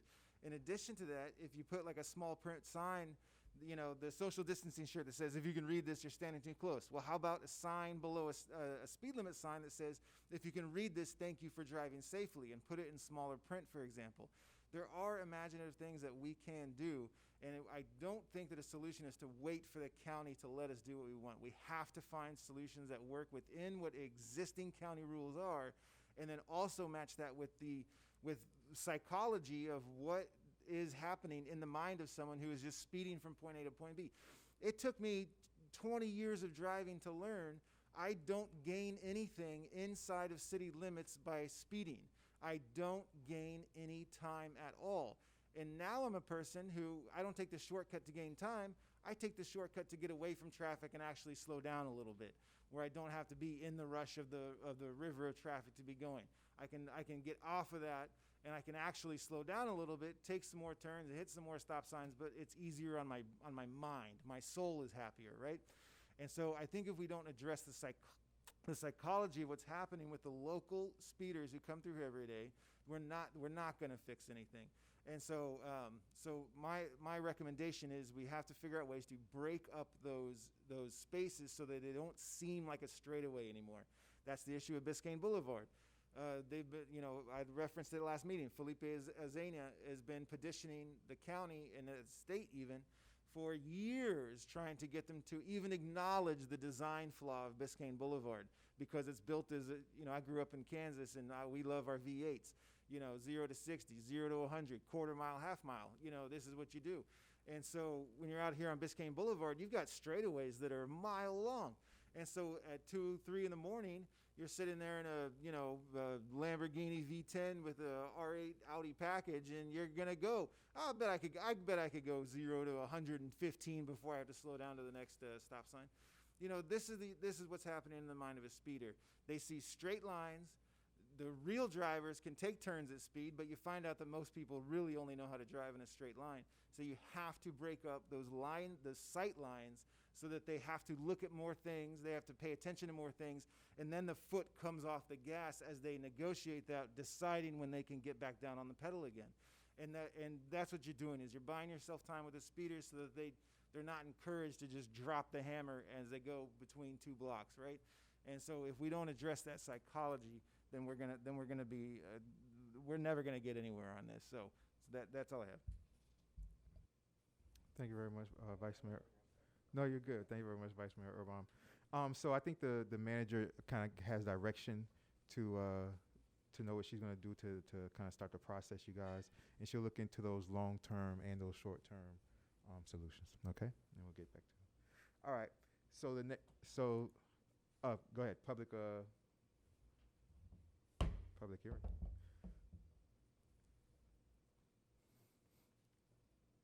You know, this was the first, when I first became a council person a long time ago, this was the first thing that I passed, was that after when we were doing every, subject matter, that before we move to the next, they have a chance to come up and speak and stuff like that before we vote and stuff like that to get their voice heard. That was my first thing I passed here a long time ago. All right, go ahead. Say your name and address for the record, former council Warner person. Dreyer, 486 Northeast 87th Street. So I wasn't clear sitting in the audience. So what would be the next steps as far as the study with this calming? Is it going to come to the committee? But I just want to get clarity. Right, it wasn't clear for me. All right, so yes, it's going to come to the committee, but if it can come to this upcoming committee. But so we have a long-term solution. The long-term solution is that we're going to start the process to move to a traffic study, okay? Because as Attorney Geller pointed out, there's certain things that lead up to the traffic study. So it's a long-term solution. The short-term solutions are some of the things that Vice Mayor Urban was speaking about. But as he said, we have to make sure that we're allowed to do those things. Like I quite didn't follow the. All right, well. Yeah, so that's what I'm kind of trying to Yeah. clarify here. No problem. And I'll forget some of them, but Vice Mayor Urban said about, like he said, for example, he said, what if we, on a speeding sign, what if we put some other type of language that sticks out more?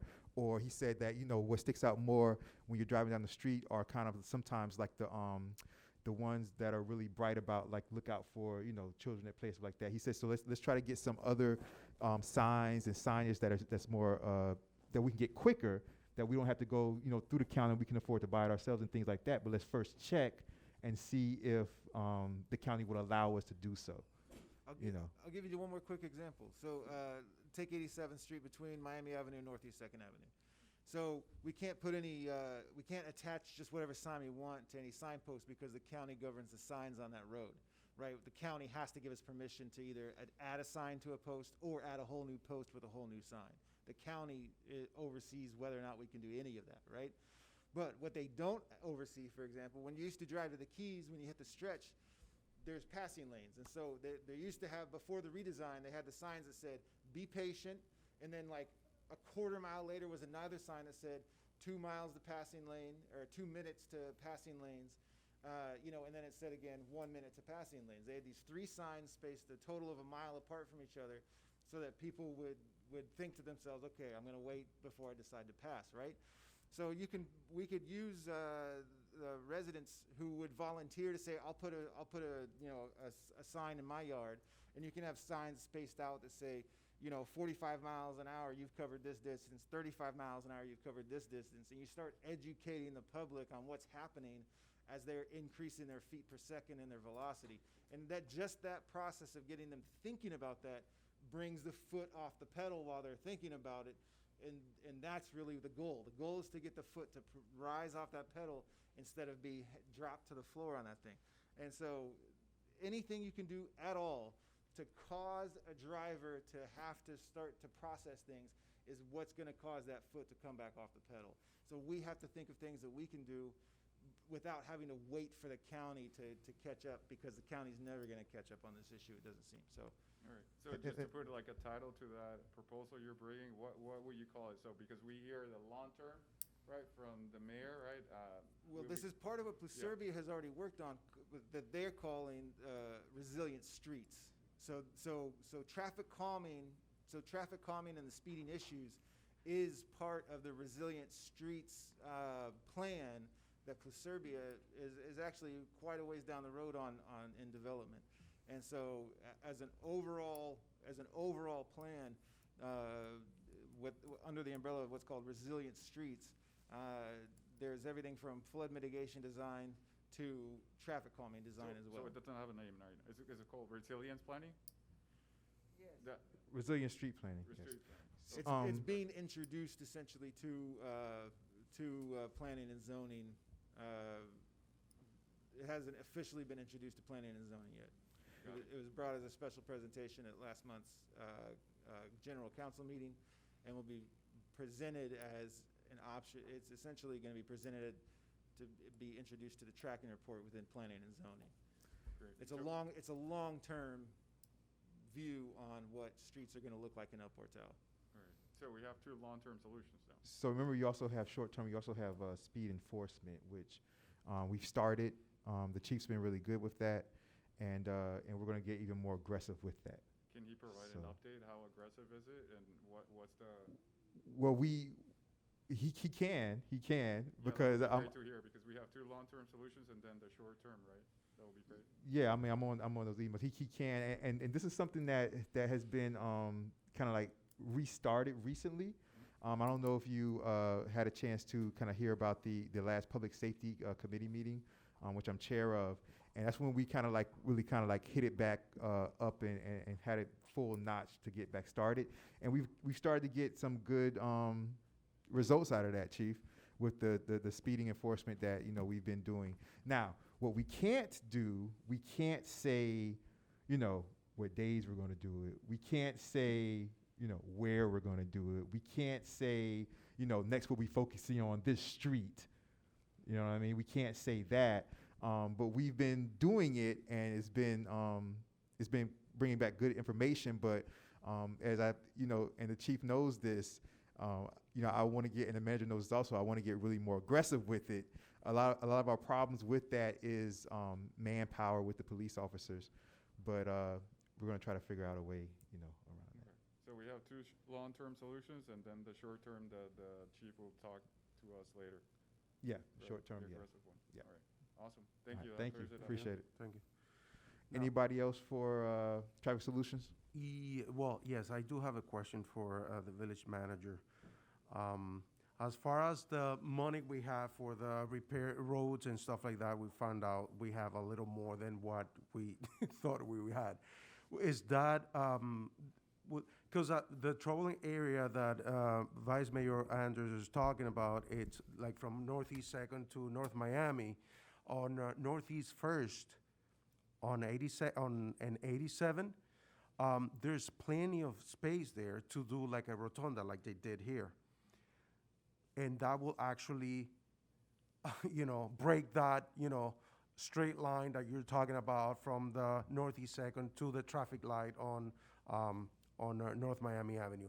Is it some possibility that we can actually, with that money, or try to do some sort of like not, if it's not a rotunda, I don't know how much that costs, but at least the intersection, it's only a two-way stop sign, have some sort of like brick stripping in all four directions, and as a part of a road repair, probably try to use that to do that. Yes, I mean, we. That'll be fantastic. Possibly, but I must Right. caution you about that, because it's not, we don't have that much money. We have about 276,000, and it's to be used for roads, sidewalks, traffic, and roadside landscaping. Right. But what you're talking about is gonna cost some money, some additional money for engineering. We actually requested, from the legislature last year. Yeah, and we for a lost it. Yeah, traffic the calming- one by the school, right? Yeah. Exactly, but that was $500,000. Wow. Yeah. So we don't have enough for that, Right. But elsewhere, if- but we can certainly Probably request do, it. like from one end to the other, and for all four corners, do like a strip of like bricks with concrete, raise it up a little bit, so at least that will give, some sort of like, with that type of money, I don't know, with road repair money. It Now, was you're just saying, asked. that's what I saw here, you're saying now, that we have 200, but in the last meeting, I was told, or we were told, that we had $600,000 in those Right. funds. But also now it's remember, 260. but I also told you, we have a lot of money in the fund, but we can't use it for Use this. everything for that. And It's that's what I just, said, that okay, I- you were gonna find out how much we can use from Exact. those funds. That's correct, That's yeah. right, and so this Okay, is the so, exact amount. so we should look into that because it's more, like, there's some money there that we can probably use to like not do the full rotunda, but at least some sort of like, Well, intersection, it wouldn't hurt to so- ask. I'm actually meeting with the county tomorrow morning at 10 to discuss this. I was told, in preparation for this meeting, I was, getting my notes out from a couple of years ago when I went through this. And I reached out to the county. I was told, look, we're not doing any more studies until after the pandemic is over because the roads aren't being utilized in normal circumstances right now. But we can at least start the conversation like the mayor was saying. So he was aware of that. And I said, let's just get the ball rolling. So Perfect. I did take note from the vice mayor's suggestions, and I'll take your notes as well to her and see, just what our options are, if there are any, Right. and what we can do on the short term and long term. So I'll let you Perfect. know. good, thanks. Thank you very much, Council President Pereira. Anybody else for traffic solutions? Just one last comment. Of course, go ahead. I would suggest, I know that the residents along 87th at least were starting a petition to, address this issue. So, maybe it's possible to start with some of those residents on that petition to see if they would be amenable to having some sign of, like, I'm thinking like the two little, the post sign like you have almost like for election season, just a little simple sign like that could be removed for, storm, easy enough. That's doesn't take up a lot of space, is not expensive. So if some of them might be amenable to, using some of the yards as a place to put some messaging, I really do, when I was younger and I really truly believed that I knew better than absolutely everybody about how fast I should be going. I will say that when I encountered areas that had positive messaging, I slowed down. And when I encountered areas that had like angry, yelling, you're a terrible person messaging, I sped up. That's just my personal experience, remembering it probably incorrectly from when I was younger, but I really do find that to be, common among my fellow Leadfoots. And so, I am convinced that some positive messaging will actually be helpful, and so maybe they might be amenable to seeing if it will work. Something to that effect. Okay, and just another note about the rotunda we were proposing for the west side. It was only being allowed because it was considered a school safety measure, and that's how we were able to get it. Now, as you know, the funding didn't come through. We're asking again this year for that. So Okay. I'll continue to pursue it. And then if we can demonstrate that the students have to, as pedestrians, access 87th, then, hopefully maybe they would see that would be helpful also. Thank you very much, Vice Mayor Urban. Thank you very much, Madam Manager. Anybody else? How are we looking on Zoom? Public comment? We're good? All right, you guys. So moving on. We good? Everybody else? We good? Okay. All right, you guys. So moving on to the next topic, which are fire hydrants. So we've come to a point to where I've had people reach out to me talking about the fire hydrant color. Aren't fire hydrants supposed to be yellow when they turn to red? So a long time ago, we had this committee called the ALE Committee, the Architectural, Landscape, and Environmental Committee. I was on it. Vice Mayor Mathis was on it, and some residents. Then we started that, and not only, and let me tell you this, through the ALE committee, not only did we get the fire hydrants painted red instead of from yellow, but we also, and Vice Mayor Mathis, the ALE, but this was his pet, and he gets all the credit for this. That's the reason why your street signs are blue instead of green. So we try to do different changes so when you drove into El Portal, you knew you hit El Portal. Okay? So I just wanted to put out there so we can, we're just at a point where some people were just asking me about the fire hydrants. I said, I'll bring it out to the public. We worked hard to get those red from yellow because you have to go to the county and all that type of stuff to get that permission. I have no problem keeping them red. If you guys wanted to think about changing them back to yellow, you guys can start to think about that if you want to, but I just want to put it out there. People have been reaching out to me about it. If they're going to stay red, I just say that we make sure that we keep them up and that they stay shiny and beautiful. All right? But just want to put that on your radar. Vice Mayor Urban, any comments about that? Councilperson Perella? You're good. Councilperson Lightfoot Ward? Negative. Councilperson Martin? No comment. Okay. All right, so we're moving right on, you guys. So congratulations again to any public comment? How we look on Zoom? Zoom, thumbs up? Thumbs up, Zoom. The next thing is ethics training. Congratulations again to Councilperson Lightfoot Ward, Councilperson Martin. The clerk will be in touch with you guys as far as when the next ethics training that we can find. You guys know you guys were part of a special election, so the primary ethics training courses that I took or whatever, that because usually when people get after a major election, like the one that took place in November, after that they usually have the ethics training to where I was in there and stuff like that for all the newly elected and people coming back. So now we have to find a special time, a special one that's going to be happening, so you guys can be a part of that. You have to pass that in order to be official and all that type of stuff, right? Okay. All right. So the clerk will be in touch with you with that, Attorney Geller. Yeah, and I just want to add for our two new members, although I've spoken to both of them, if you have any questions about the ethics training or after you've had the ethics training, please don't hesitate to contact me and I'll help you through it. Thank you very much, Attorney Geller. Any questions about the ethics training? Questions or comments, Vice Mayor Urban? Councilperson Perella? Councilperson Lightfoot Ward? Councilperson Martin? No. All right, thank you very much. Anybody out there? How we looking on Zoom? Thumbs up? Thumbs up, Zoom. All right, you guys, so selection of village committee members. Okay, so in the past, this has always been chosen by the mayor, and it's always been chosen to where like the mayor just chooses, the mayor just chooses who he wants, basically, he or she wants. And sometimes some mayors will ask for, what do you guys prefer? And you guys give them kind of like, a preference, and then they kind of still choose what they want. I'm a lot more transparent, so I just kind of want to do this out in the open.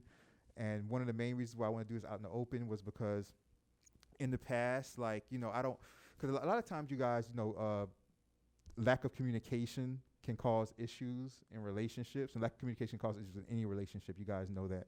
And so a lot of times in the past, what I would see just in government would be that the mayor would choose the committee chairs for everybody else in the council and things like that. And then you would start to hear like talking underneath, just like throughout the community, about like, oh, the mayor gave me that because the mayor doesn't like me. The mayor gave this other person that because that's favoritism. They like them. They don't like me. So I said, you know what? When I became mayor, I said, I'm trying to get rid of everything that, those type of situations as much as possible. I'm going to do everything out in the open, which is why I bring all these things out in the open, right? Every subject matter I possibly can, I bring it out in the open. So this is what I'm going to do, you guys. Previously, it was just the three of us, so we all had two committees. I don't want to, overwork anybody here, so I'm going to take the brunt of the work. So I'll take two committees. I'm going to stay with the two that I was on, which is Public Safety and Administration and Finance. So I'm going to chair Public Safety, Administration, and Finance. This is how we're going to do the rest. We're going to go by, so everybody here is this. So there's a logical method to the madness. This is how we're going to do it. We're going to go by position, seniority, alphabetical order by last name. So position, the next is Vice Mayor. Vice Mayor Urban will pick next. Then we'll do, he'll pick one. Then we'll do Councilperson Perella because seniority. He'll pick one. Then we'll do L. Lightfoot Ward. L comes before M. Then Lightfoot Ward will pick one. And then Councilperson Martin will pick, well, she'll have what the last one is. Yeah, but what I'm going to do is, but to make it fair, what I'm going to do is, when you get your last one, you tell me another one that you would have wanted to have, like your top love of the committees, and you'll be vice chair of that committee. I'll make sure you're vice chair. I'm a believer in fate. Whatever I get, I will love. I'll make sure you're vice chair of that I'll be committee. fine. Okay? All right, so we're going to do that right now. Yes, Councilperson Lightfoot Ward. Question, Yes. are these mandated committees or just committees that we typically have done? By charter, they're By charter, mandated. these committees are in charter. Yeah. We, Charter? these oh, committees are your, are in your charter? mic, your mic, your mic. I got, the committee, all I'm trying to figure out is why we got 6 committees and only By five, charter, they're five, supposed to. five people. Yeah, so these committees are in the charter. These committees are in the charter. I Mhm. didn't see them. Yeah, they're in the Village to Help a Child charter. These committees are in the charter. You haven't read Okay. it then? Mhm. No, the charter does mandate that I choose whoever's the chair, but that's why I said that, I'm doing things, more open, so, but yeah. And there has been Uh-huh. discussion of consolidating these committees, but that would require changing the charter. Exactly. All right, you guys, so we're gonna do that, and I could bring up that charter. I wasn't finished. Go ahead, You said they're Councilperson. in the charter. yes. Okay, we're gonna take this up another day. Go right ahead. No, go ahead. Okay, I'm sorry. I do have a question or a doubt about that, about the committees. It's the council member takes one committee, right? Isn't that committee, can that committee be formed by a few residents? Or no? It's just within the council?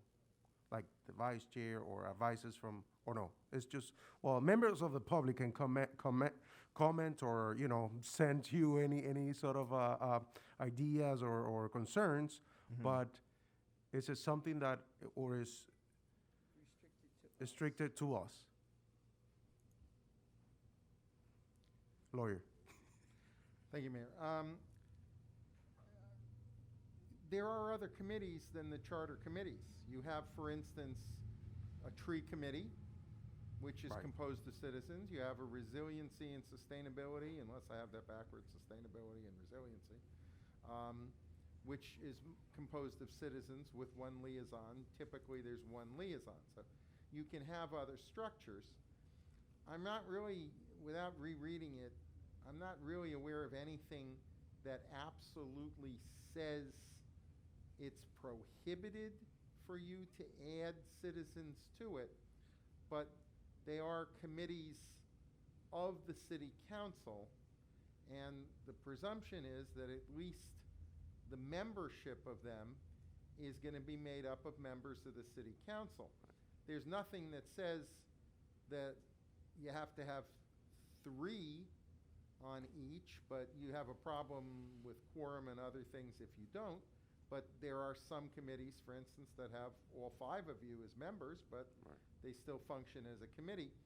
So, I mean, if there was really a strong desire to say that you were gonna add some citizens to the mandated charter council committees, I'd wanna go back and reread that. I have Okay. some question about It that. was just a question, yeah. Thank you. All right, thank you, you guys. Okay, so, Vice Mayor Urban. All right, I'm torn, because I've spent so much time with code enforcement that I don't want to, it sounds crazy to say it now, but I don't want to walk away from code enforcement. I can't believe it's hard to imagine I'm saying that out loud, but at the same token, I may not be the most qualified person to chair code enforcement. And then when it comes to public affairs, I feel that I've taken a great many steps already down that path. And so I really am torn about which one I should stick with in this moment. I've seen this coming, so I should just make a decision. I was wondering how this would all go back before the election was declared necessary. The special election was declared necessary. So I really am torn. I have. I'm not torn. Okay. I will. Yield. I will yield. Actually, yes, I will yield and let others voice their desires. Really? First. Yeah, I really will. Yes. Yes. Councilperson Perella.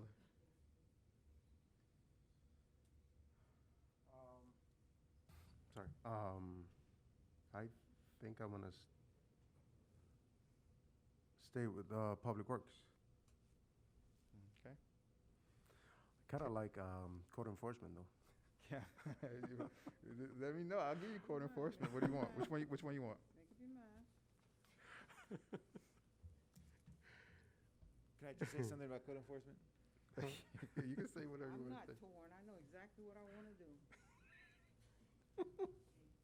So, the fact that code enforcement has, we have staff, and so I feel strongly that I don't want to just walk away from commitments that I've made to our manager and staff. So that really is the source of my conflict, is that I don't want to walk the public affairs. I feel personal responsibility towards, but we don't have staff necessarily in public affairs. So.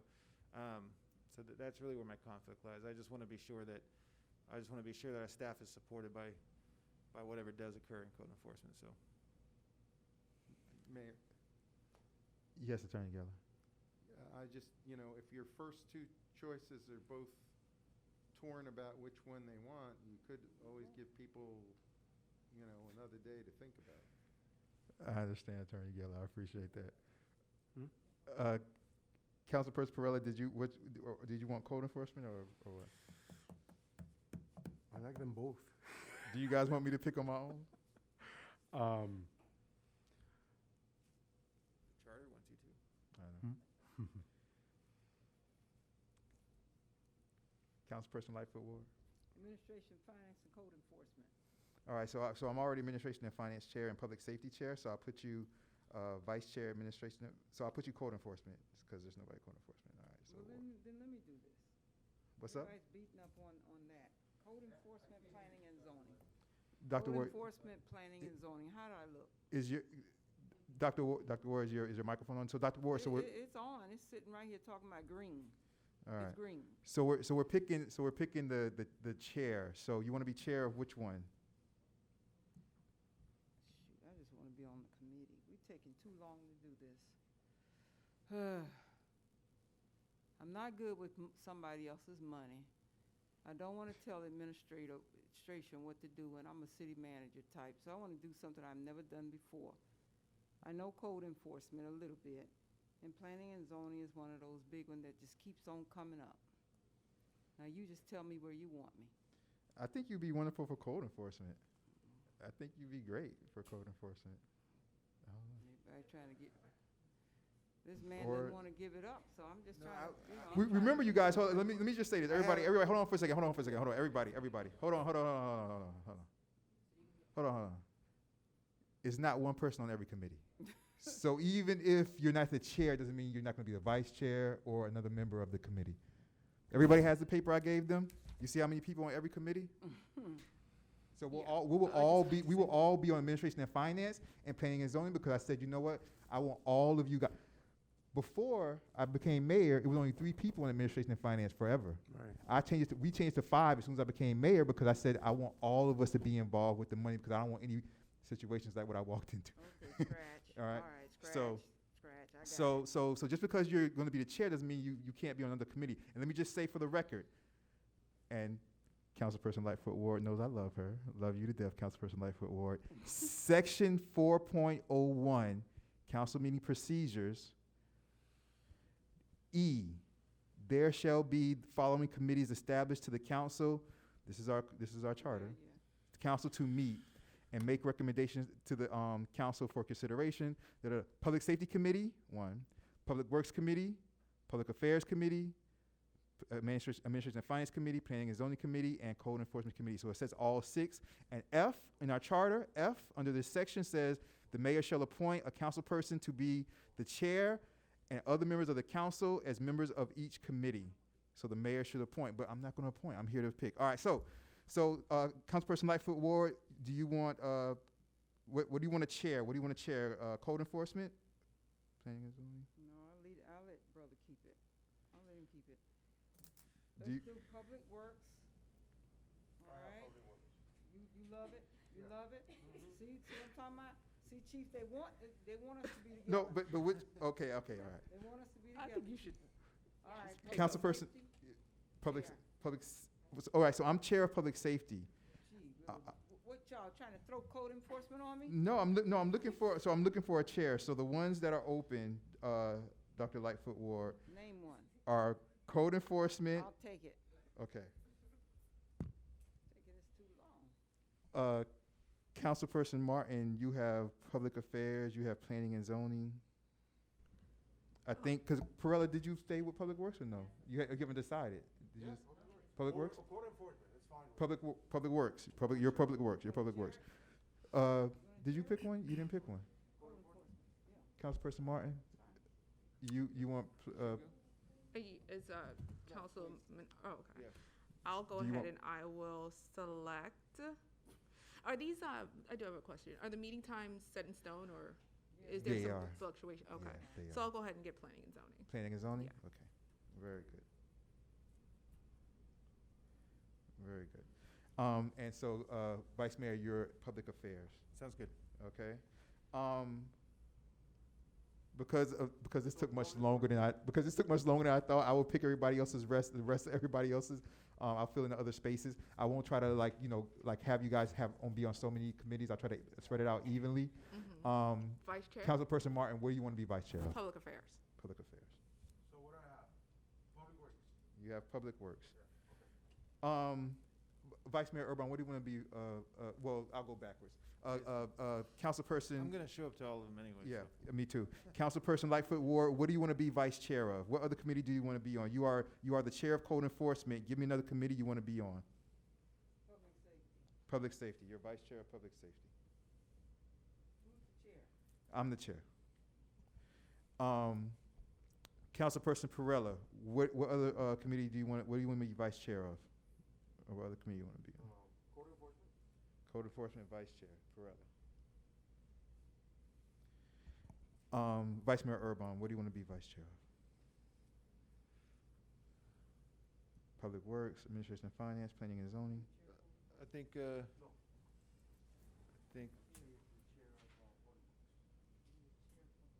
did he say? He said, He's code enforcement Yeah. vice chair.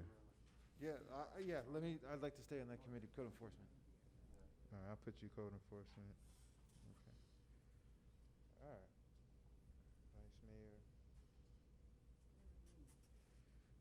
All right, you guys. I think I'll take care of the rest myself. Okay. Oh, one question. You- Will you circulate a list? Just I kind of. will. Okay, thank Yeah, no, absolutely. After it's done, I'll definitely circulate it. Like for example, when I did the last one before you guys came on, this was it. This was before you guys. I was a temporary. So that was the last one. So you know what I mean. So I'll do the same thing. All right, you guys. And like I said, I'll spread it out evenly because I don't want to overwork you guys, especially you know what I'm saying. I know I don't want to keep you away from your kids for too long, so I'm not gonna put you on too many committees. So I'll spread it out evenly, you guys, and make it right.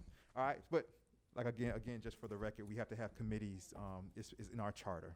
The committees are in our charter under section 4.01. Okay. No, I'm sorry. Did somebody call me? All right, you guys. The next thing is any questions, comments? How we doing on Zoom? We're good on Zoom. Thumbs up. All right, we're good. Everybody good? You guys good back there? Everybody good? We good? Okay. The manager report is next, I believe. Okay, thank you, Mayor. I'm going to keep it brief. I know it's 12 pages. It's on the village website for those who want to read, but I'm going to save like the top news for the mayor. But I'll go on to just kind of give you some highlights. I gave a presentation before the South Florida Parks Coalition last week about El Portal Parks renovation and renewal project that we're working on. With the Cavista funds, we had planned to do a renovation of all 5 parks. We ran into a little snag with the authority to utilize, or not utilize, but to do the renovations in 2 of the parks. They are really considered right-of-ways. I've been in communication with Miami-Dade County quite a bit to find a solution for getting the authority to do that in those right-of-ways, and I will be drafting some a letter with Mayor Nickerson to request the authority to utilize the right-of-ways to improve them, or even to see if we could get the ownership of those right-of-ways and make them the parks. And those are the two parks on the west side, Nature Trail, and the other is the River State Park. By the way, the River State Park was I guess, given to Miami-Dade County to be a park or green space in 1946. So we're looking at documents from way back in the day. And it's been a very interesting history lesson doing this research to get to find out who the real owner is and what the reversionary clause is for that property. So there's more to come with that. But in the meantime, we're moving forward with our parks plans, and I'll be meeting with the architects that are provided by Miami-Dade County's Parks Department to assist with that revitalization plan that we have. Our circulator pilot project shuttle is on its way. Our interim village attorney has been reviewing contracts, and I've been trying to work things out with the service provider, but FDOT also provided the contract for the 50% match funding. So we are on the way, and we're expecting to have something very soon in El Portal. We're excited about that. You see some improvements on code enforcement in terms of the annexed area starting to look a lot better, because our new code officer, Michelle Shariar, has been very, very effective in getting people to respond, and she has brought in so much, like a refreshing vision for code enforcement. So you'll see a lot of changes. She's out there. She's doing a lot, and she worked on Saturday after attending our community forum on solid waste. She did work Saturday and really made a lot of progress over the village. So we're excited to see what happens, and I think we're going to be having some magistrate hearings sooner than you think. Next thing is just a matter of public safety. You know, our El Portal Police Department's doing a lot, but they're going to be called to task when the 87th Street Railroad crossing will be closed on March 9th for 2 to 3 days for repair. So just an FYI that Chief Magnuson and his staff will be doing a detail for safety as well as securing the closure site. They are being, El Portal Police Department's providing the off-duty officers for that. So it's another way of our officers being utilized and paid to do this specialized work. So we're excited for that. Also, police has, Chief Magnuson was recently interviewed by the media for a COVID vaccine story as it relates to law enforcement officers. As you know, he's very involved with the Miami-Dade Chiefs and has been a lead for the COVID pandemic response. And also they're working on a case that was kind of difficult for us all a couple of weeks ago, a domestic violence case that is wrapping up but being investigated and has a lot of different levels to it. But they're very busy and doing well. And our officers have just completed their TASER training. Officer Riverone provided that training to the staff. And we had a full house, which was nice to see. I haven't seen everybody here at once on a Wednesday in a while, so it was good to see everybody and to see that they're now trained and have that other layer of protection for themselves that doesn't go right to, using a firearm. So I did speak about code enforcement. I'm going to skip over to Public Works. I did attend the CITT Transportation Coordination meeting this month, and I provided the quarterly report. As you all know, we do a lot of reporting, and there's a lot of administrative details that still have to be done in the village. Even though we're doing all these other things, we still have to keep up with those things. And I attended the tree board meeting, and we'll be attending Thursday's tree board meeting here in the Village Hall. We're excited about lots of plans and lots of energetic things that the tree board's doing that you will see.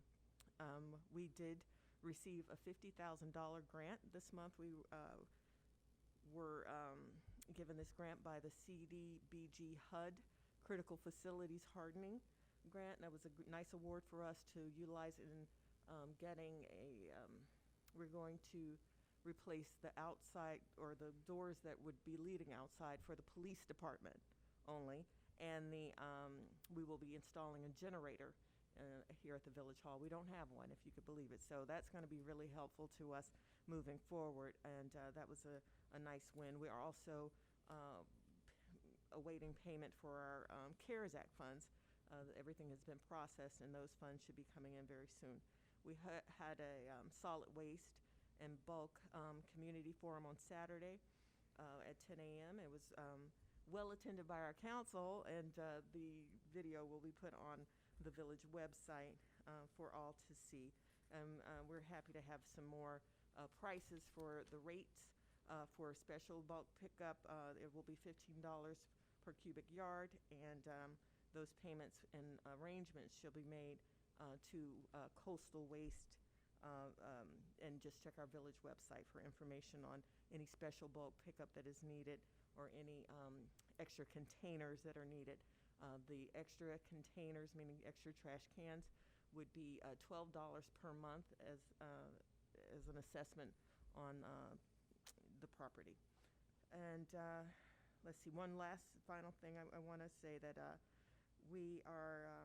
did attend the Florida City and County Managers Association's Winter Institute Conference, and it was 3 days of a lot of interaction with other managers and information sharing, and it was very enlightening. I do enjoy meeting with other managers and getting their spin on different ways to solve problems. So it was very informative and gave me some refreshing ideas to implement here in the village, as well as a training, ethics training I attended today to round out my ethics training. There are a myriad of other activities I'm participating in with the staff, and one that we're planning for Friday is a MPDES training for all of the staff here, because we again have to report to stay in compliance with these federal requirements for water safety and water quality. And so our code enforcement, public works, and building department will be doing that training on Friday here at Village Hall. And that concludes my report. If anyone has questions or concerns, please feel free to email me or check the village website, because it is loaded with lots of good information. Thank you. Thank you, Madam Manager. I appreciate that. I have so much that I could say, right? I have so much that I could say. So many different meetings, so many different things going on, especially with sustainability, so many different webinars with resiliency and things like that. I know if you guys check your village emails, I always FYI you guys on all type of, webinars and things going with sustainability and resiliency and things like that. That's in my report, but instead of doing that, you guys got an email from me last night. If you checked your email since last night, you guys got an email from me last night with very great news, which is we got our first chunk of money back from FEMA. And this was something that it's $467,318.70. And so every bit counts. And so this is just something that, I almost cried, Madam Manager. I almost cried, Attorney Geller.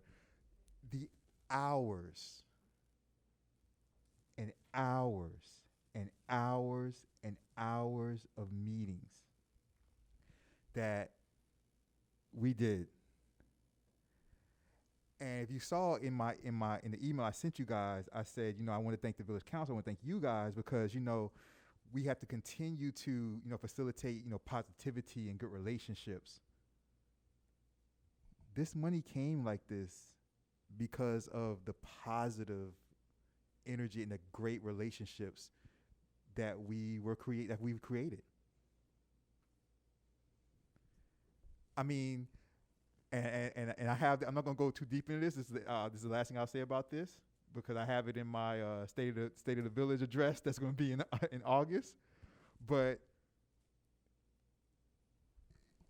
people don't understand how bad it got for us, where they started to float around, Attorney Geller, where they started to float around the idea that the state was going to come and take over El Portal. You guys don't understand the meetings we've been in. 2 hours, 3 hours, where they were like, oh, you guys are basically like Opalaka. No money, not getting any money.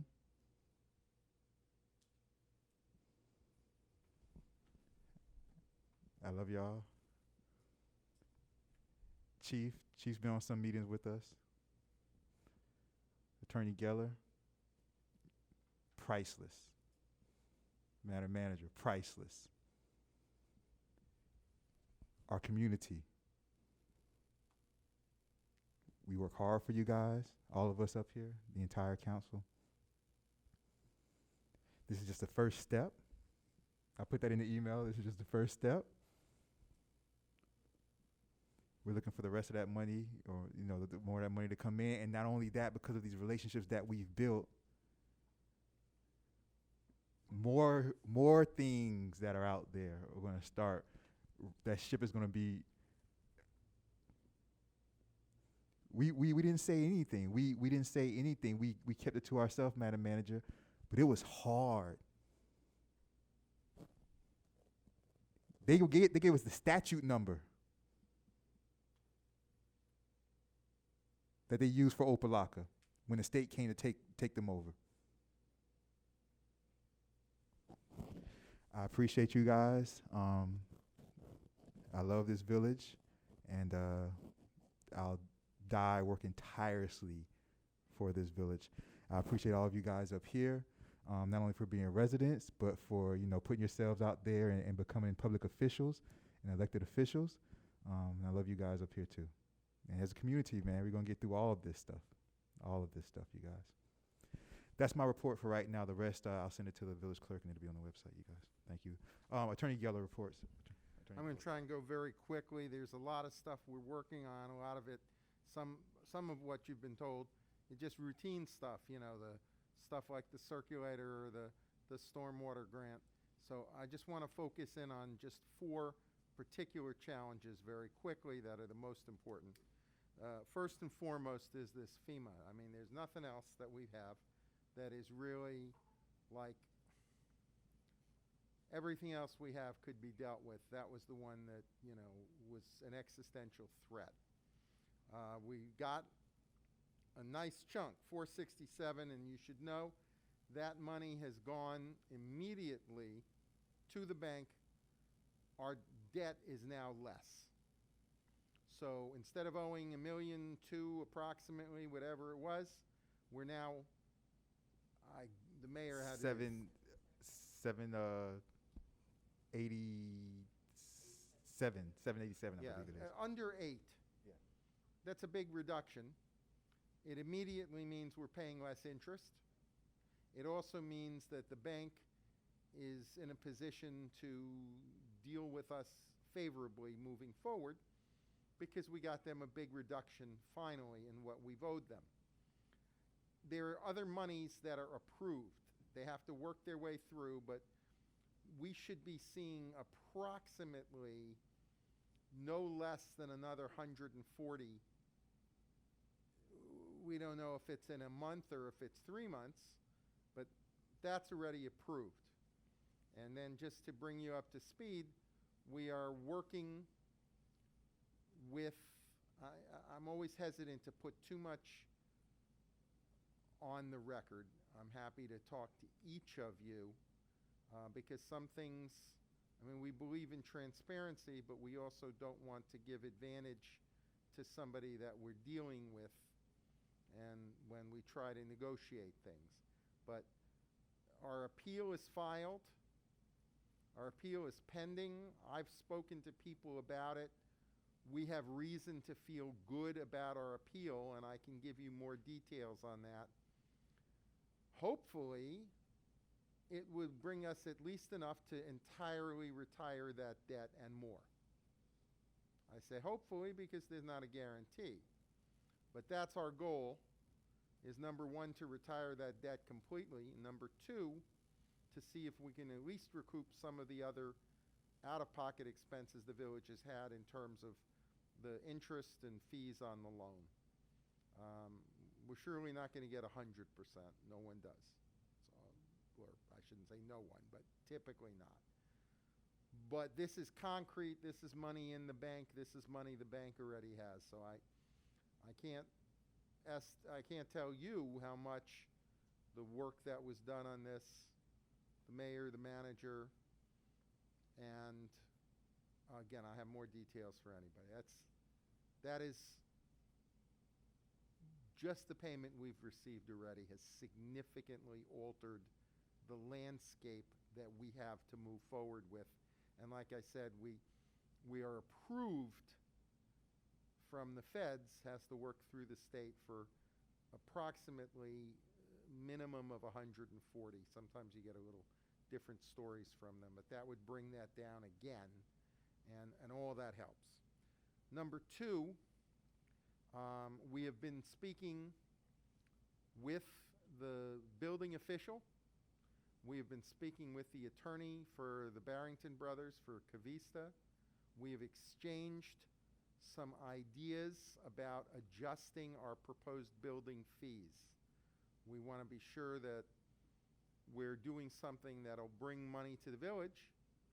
We also want to be sure that we're not doing something that poisons the well, to make sure that we do get this development in place and that we don't make sure that nobody wants to come and do anything else in the village. We have at least one other, as you know, one other major property that we're trying to attract people. So we've looked at a number of different options. We've negotiated some back and forth. Hopefully we'll bring this to conclusion prior to our next council meeting. That's my hope. But just to give you one concept from it, and I don't want to belabor, one of the things our building official located was a city that does a sort of a stepped back building permit fees. And they don't reduce the rate for the first tranche of money to be spent, but they charge the full rate on that first amount. Then when you get above a certain level, the rate is reduced, but for that level.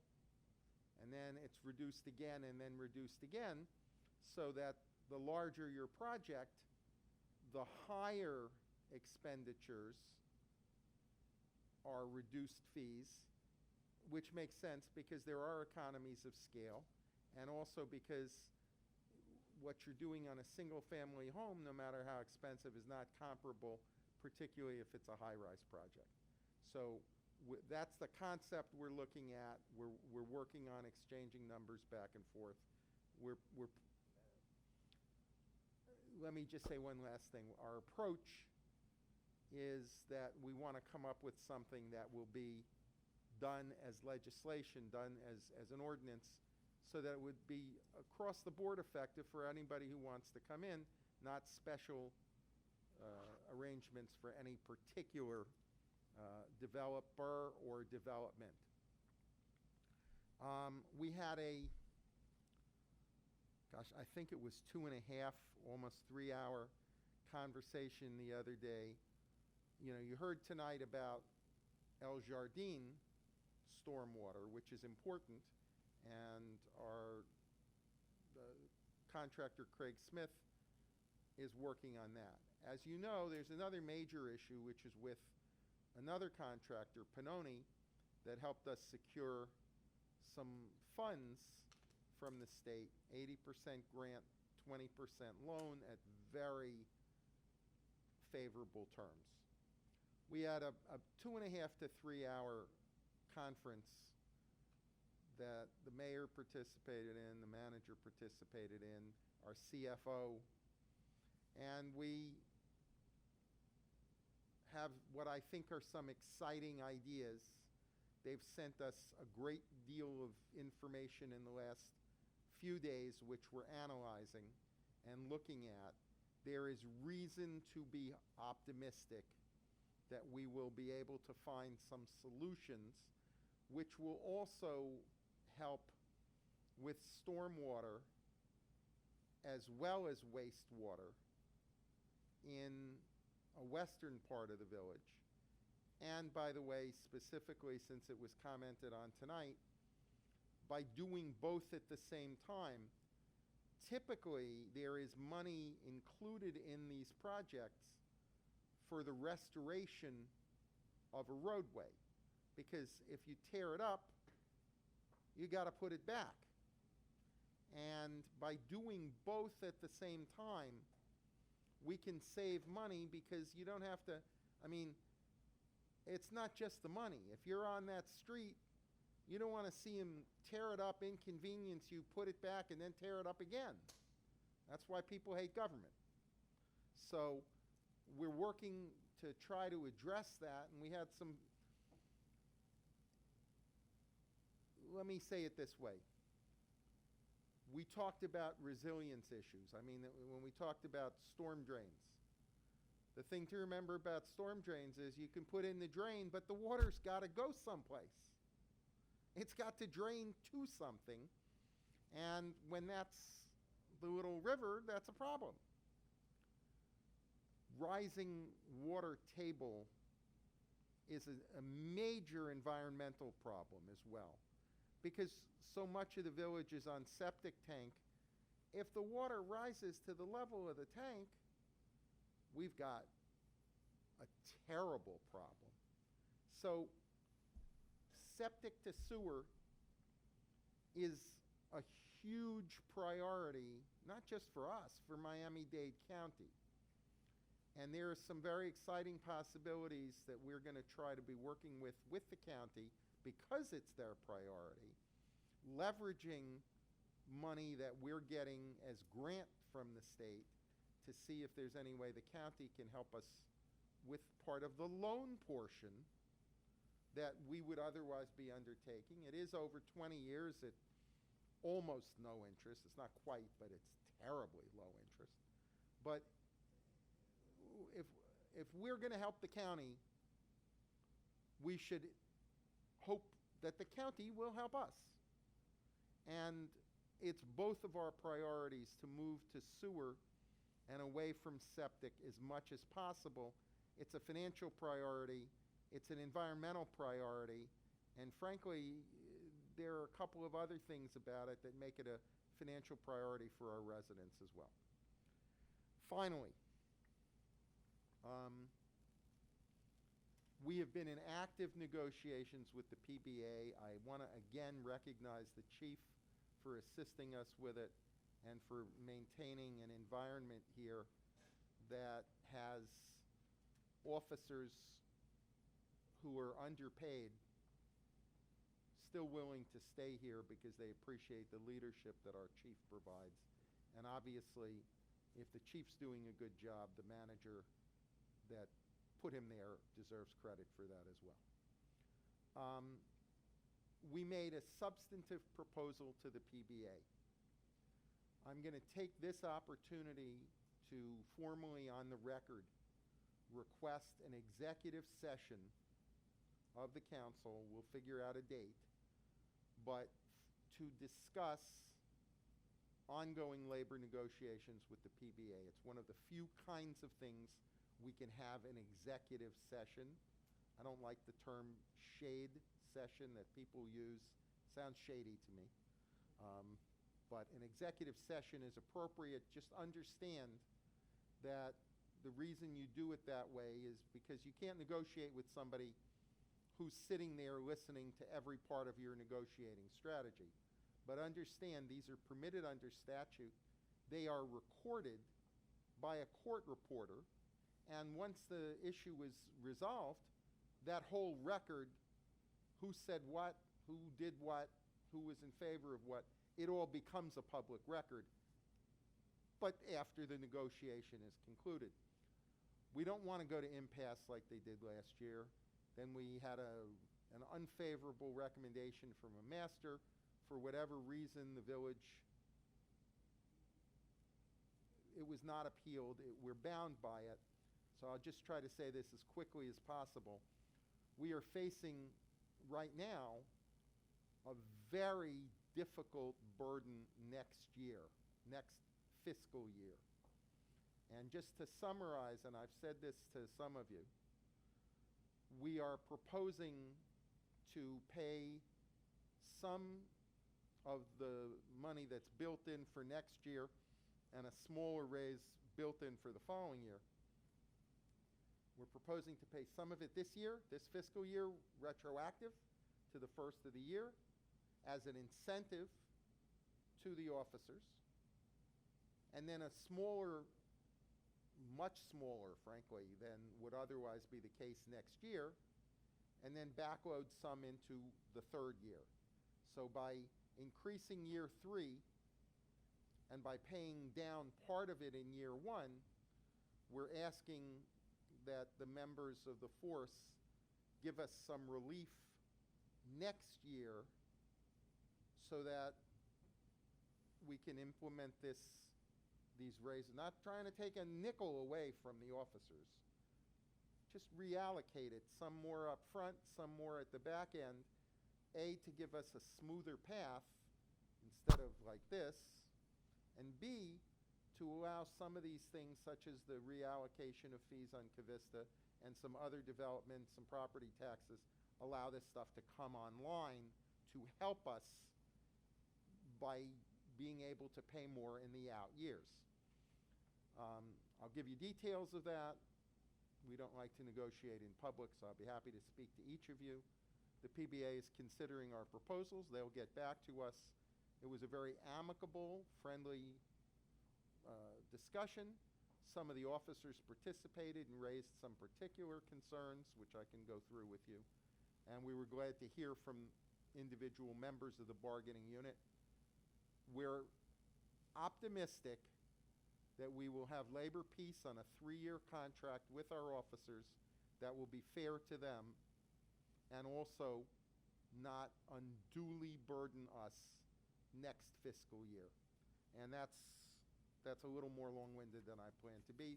Those are the priority items, and again, if anybody has questions, I'm happy to discuss them, but I might prefer, if it's a sensitive issue, to talk to you one-on-one, because we try not to spread our negotiations on the public record when we can. Thank you. Thank you very much, Attorney Geller. I appreciate it. Any questions for Attorney Geller? You guys good? All right, moving on. Any Zoom for any of those reports? All right, we're good. All right, moving on, you guys. Unfinished business, general orders. Anybody have that? Are we good? Nope. Moving on, new business. Anybody with new business? Nope. All right, so we're to good and welfare right now. Anybody who wants to come up and say anything at all about anything at all happening in the village, in the community, anything at all? How are we looking on Zoom? Thumbs up on Zoom. We have no good and welfare, you guys. Seeing none, moving right on. So do I have, we're moving on to adjournment. Before I adjourn, anybody have any last words? Anything that you guys want to say? You guys good? Thumbs up. All right. Do I have a motion to adjourn? Motion to adjourn by Councilperson Lightfoot Ward. Do I have a second? Seconded. Second by Councilperson Martin. All in favor say aye. Aye. All opposed say nay. Hearing none, the council meeting is adjourned. The council meeting for February 23rd, 2021 is adjourned at 10:41 p.m. Thank you.